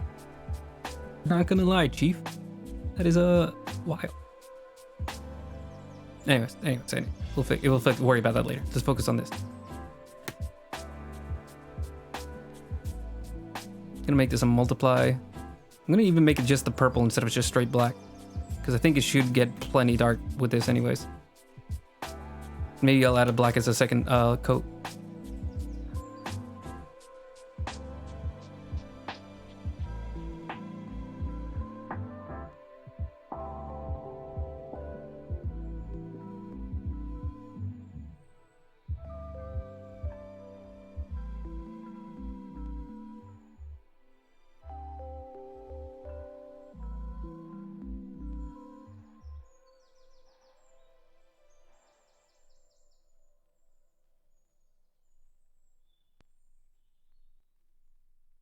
Okay, there's like literally no difference between that and black at that point, so fine.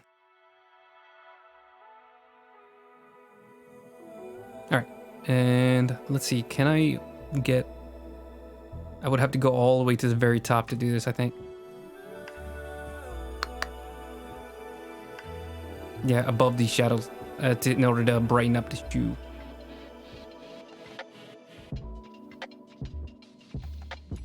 Okay.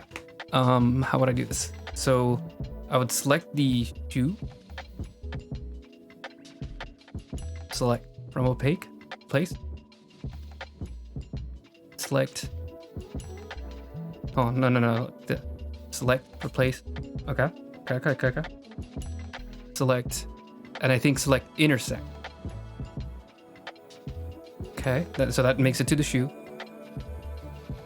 Then select, subtract the black parts of the shoe. Now we're just focusing on the whites of the white. Okay. Then we're just gonna make it white. Okay. Ooh. I don't know how it's getting in that area, but sure.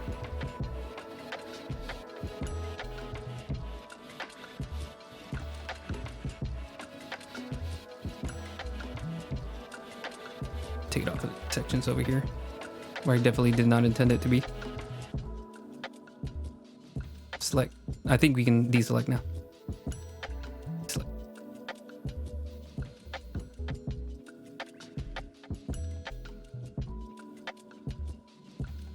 And then we're gonna fade it in.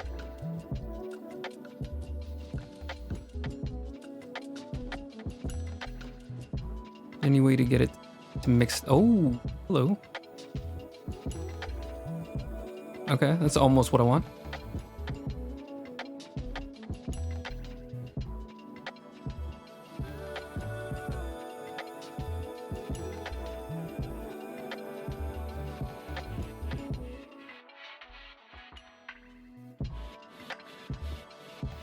I want to preserve that like transition in the shadow, but also change the lighting of it.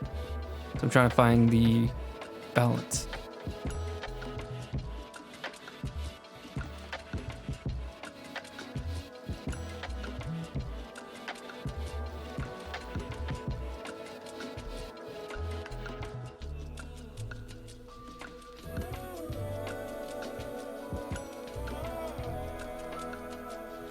Okay, I think I'm gonna keep it hard light and then just dial it down.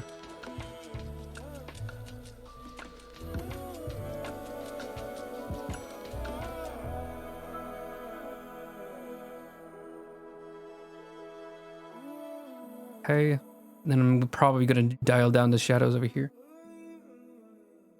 Thought I heard a dog.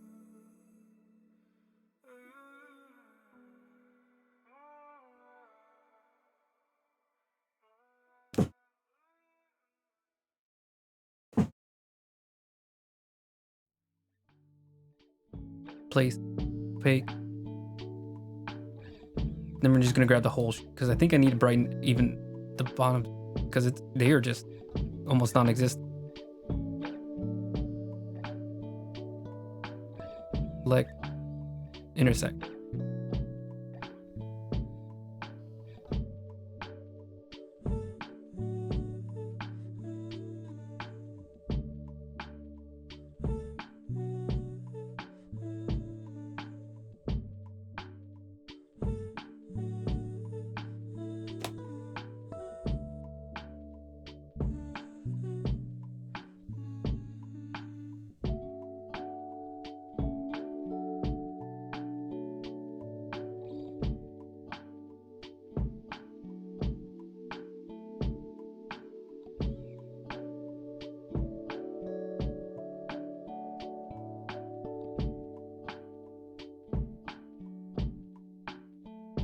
No. We're just gonna select just the black parts of the shoe. I think that's all I need to do. Select play from opaque, place, and we're just gonna brighten this up. Maybe you could even just do like an HSV adjustment. Let me try that first. Select, deselect, filter, HSV adjustment.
Okay. I think that's good. And then it's just the light on the white.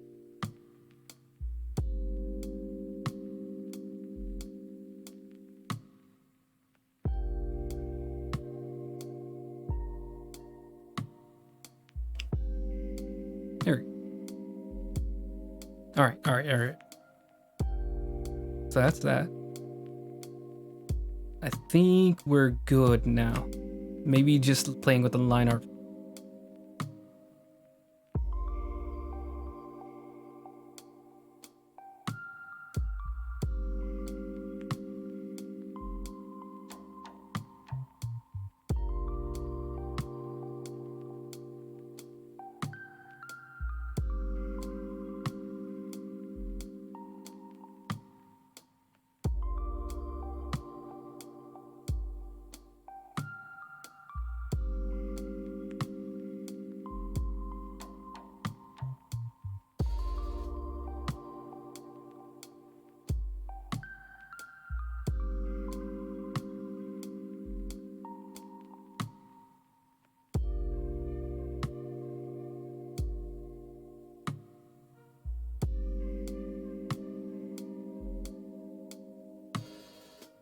Okay. This is gonna be the colored line art area.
Okay. Then I'm gonna bring back in the darkness in some of these areas, like here on the eyelashes.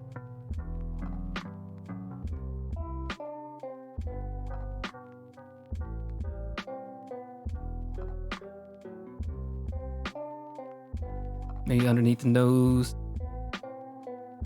Here towards the corner of the mouth. Maybe just the mouth in general. Might make the bottom lip a little bit brighter, but we'll worry about that later.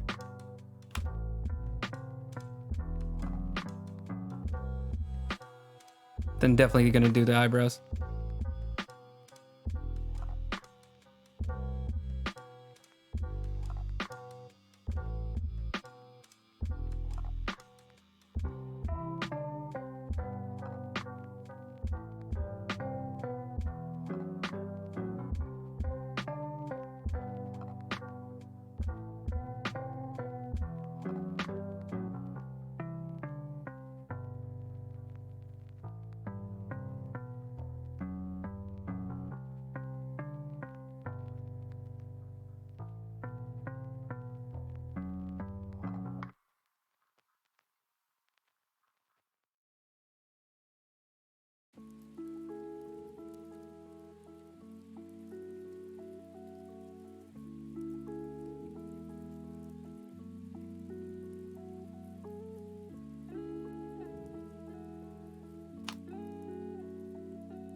All right, I do have to wrap it up soon.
What are you doing, man? We gonna kick a beat or what? We're gonna kick the beat? We're gonna kick the ill beat.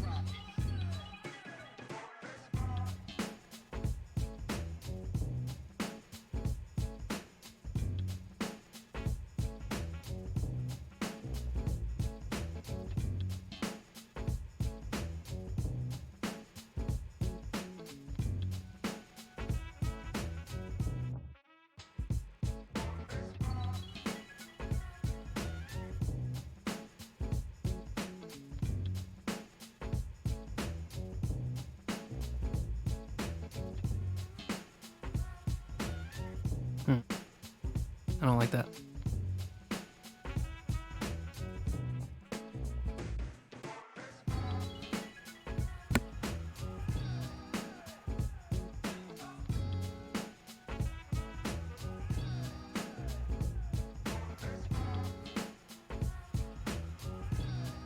Where did I put hair?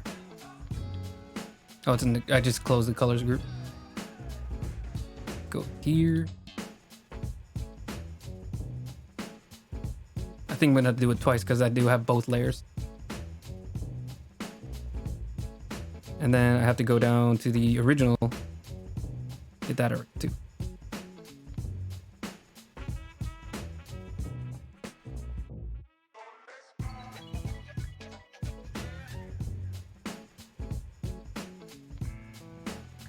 Okay. There it's all. Cool.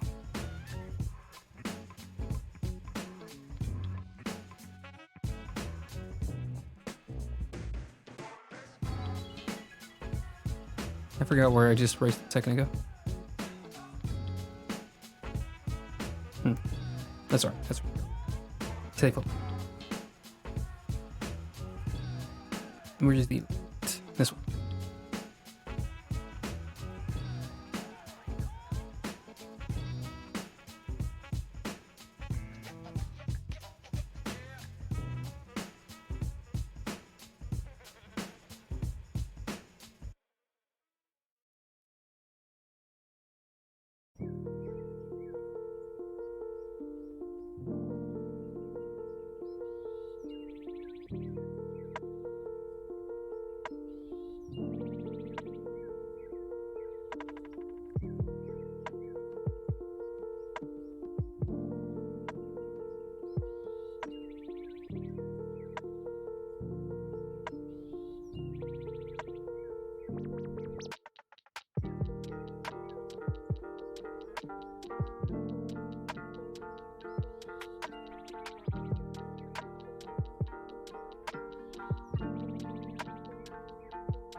I never feel like coloring the lines makes a huge difference.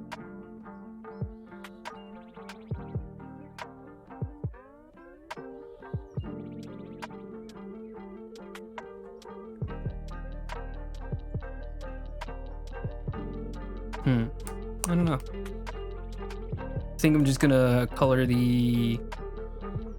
Well, all I really need to do is just jacket and maybe the and the shoes should only take a second. Try that. I wonder if I can go for this lighter color that I chose to have. And maybe how much of a difference that'll make.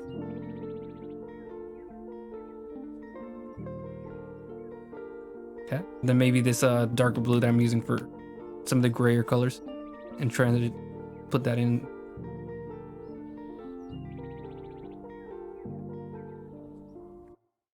I think it just makes some of the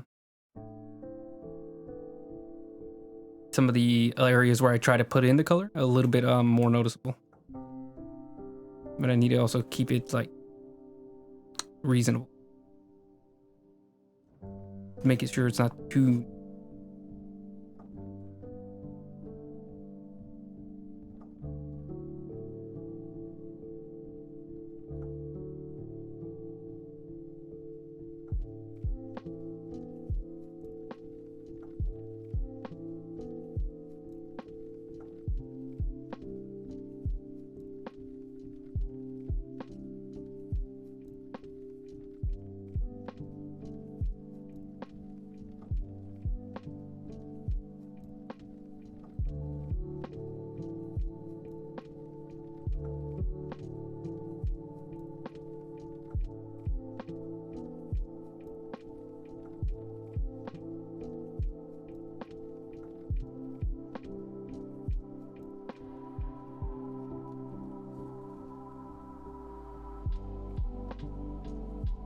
Yeah. And then let's get a good color for this jacket line. So it's a cream color, but it's also got a blue color, so it needs to be somewhere dark, misty in the middle, like there. Like I think maybe this color. It's a little too green, too blue. Maybe this like purple color, but like dark.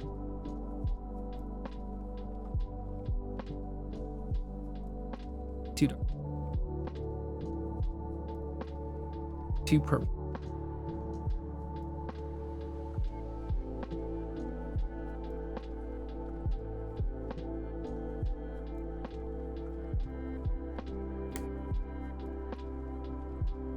I don't like...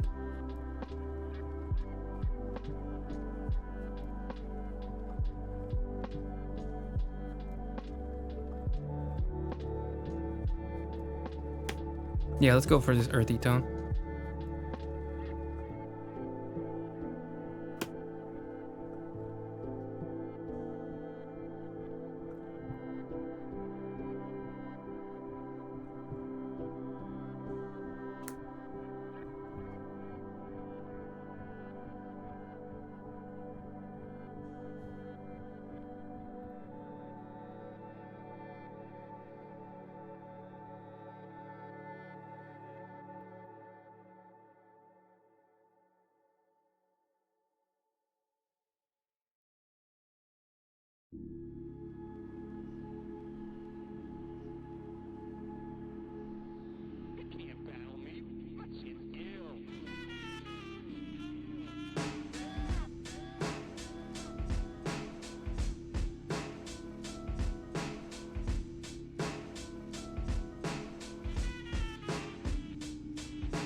I wonder if there's like a lighter tone I could use too. They're all a little bit too yellow.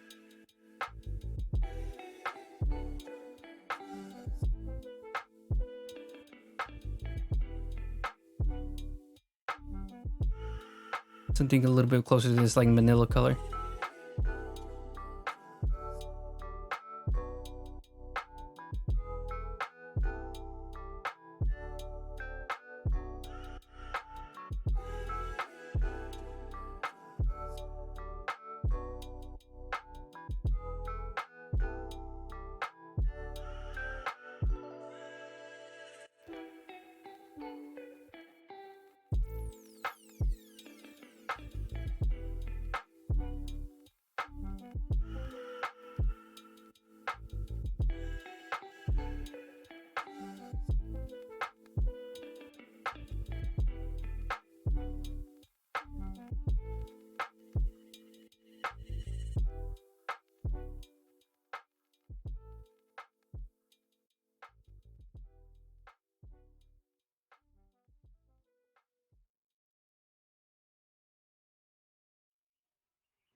There you go. I think that's pretty much everything colored.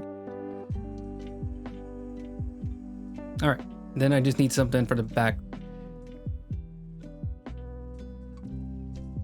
So I'm gonna turn on the smoke layers so we can get an idea of like what the like end piece is gonna be, or what the end stage is gonna look like. And then we're gonna try to figure out a background that's gonna work with everything. So first of all, let's start with just like a simple gradient to add a little bit more to everything. I think we can go for a lighter color from below.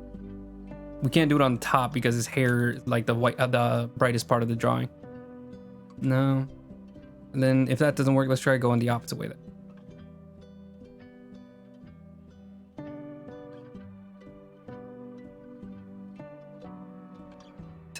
Purple. Let's try this dark green.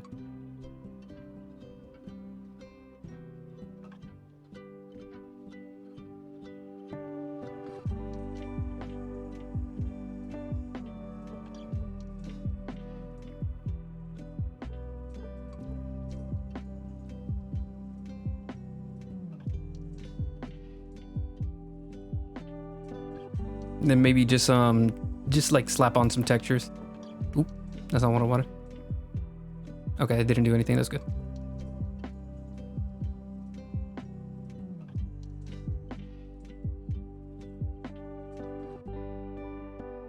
Maybe just as an overlay. Okay, yeah, I think that's.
I also want to use like a texture, like a stone.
Okay.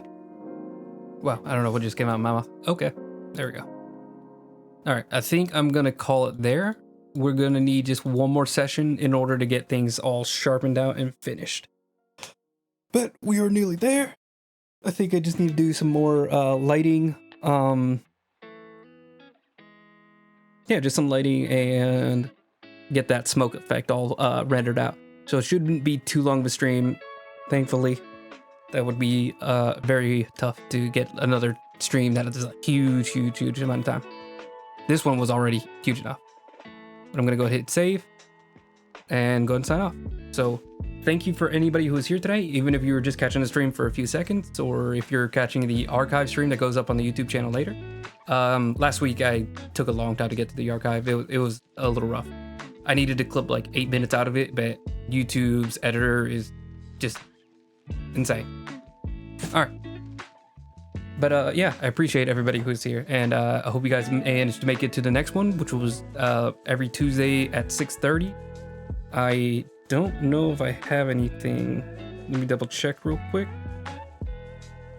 What is it? Valentine's Day? Bro. I might be off next Tuesday. Yeah, I'm just gonna say I'm gonna be no. I'll make next Tuesday, because if it's gonna be the last stream, I'll push things away. But yeah, go and check that out. Yeah, next Tuesday I'll be finishing this guy up. I don't think there's gonna be anything that's gonna completely ruin any plans.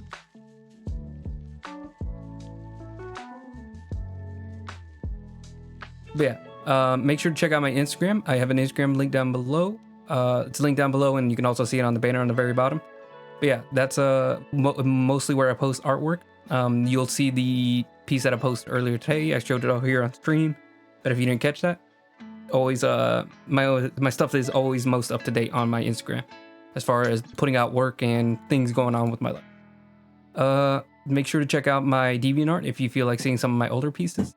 And then most importantly, I also have a YouTube channel. So if you want to see the full stream archive and catch up with what's been going on, you can go and check it out there. There's the full stream, and then there is also the time-lapse channel. So the time-lapse channel is just each stream wrapped up into like 5-minute time lapses with some of the excess cut out. So there'll be plenty cut out for this one. And also what's interesting is whenever I finish a piece, I do what I call a supercut. So that's all the time lapses from every stream within a piece combined together into one really big time lapse that's around like 10 to 15 minutes. And that way you can watch the very first few sketches that I do all the way to the very end when I get the final touch. and it looks really cool. Makes me seem like I actually know what I'm doing. I really love it. So go ahead and check that out on the highlights channel, highlights time lapse. Let's see. Check out my commission sheet down below. I am still working on adjusting the prices. I'm not sure if there's any lower I could go before it starts to get just comical. But yeah, just go ahead and check that out. If you're not sure about the pricing or want to see if I could do something a little bit cheaper, just go and email me or message me. Email is probably the easiest way to get in contact to me about that. But also, if you DM me on Instagram, that should work. DeviantArt, you can try, although DeviantArt is very bot heavy, so I might not even respond. It depends. But yeah, just go and message me through there and we can talk about exactly what you want to do. I'd love to work on your Vampire the Masquerade, Dungeon Dragon characters, or if you just want to draw like your favorite anime character, just whatever you got going on. I'd love to work on your character for you. And then if you don't have the time to go through all that and you just want to make a one-time donation, I also have my PayPal link down below. Just any little bit goes to help incentivize me to spend more time on here and maybe upgrade my setup. There we go. I lost the word for that. Yeah, I can upgrade my setup and add more stuff to it. But I'm gonna be here either way because I like to be here. It's fun. It gives me a reason to practice more on my digital stuff. But just a little bit of donation really makes me feel like I'm appreciated and like my time is being valued. And I think that's gonna pretty much wrap everything up. Thanks again for being here. And I hope to see you on the next one. Have a good night. Bye-bye.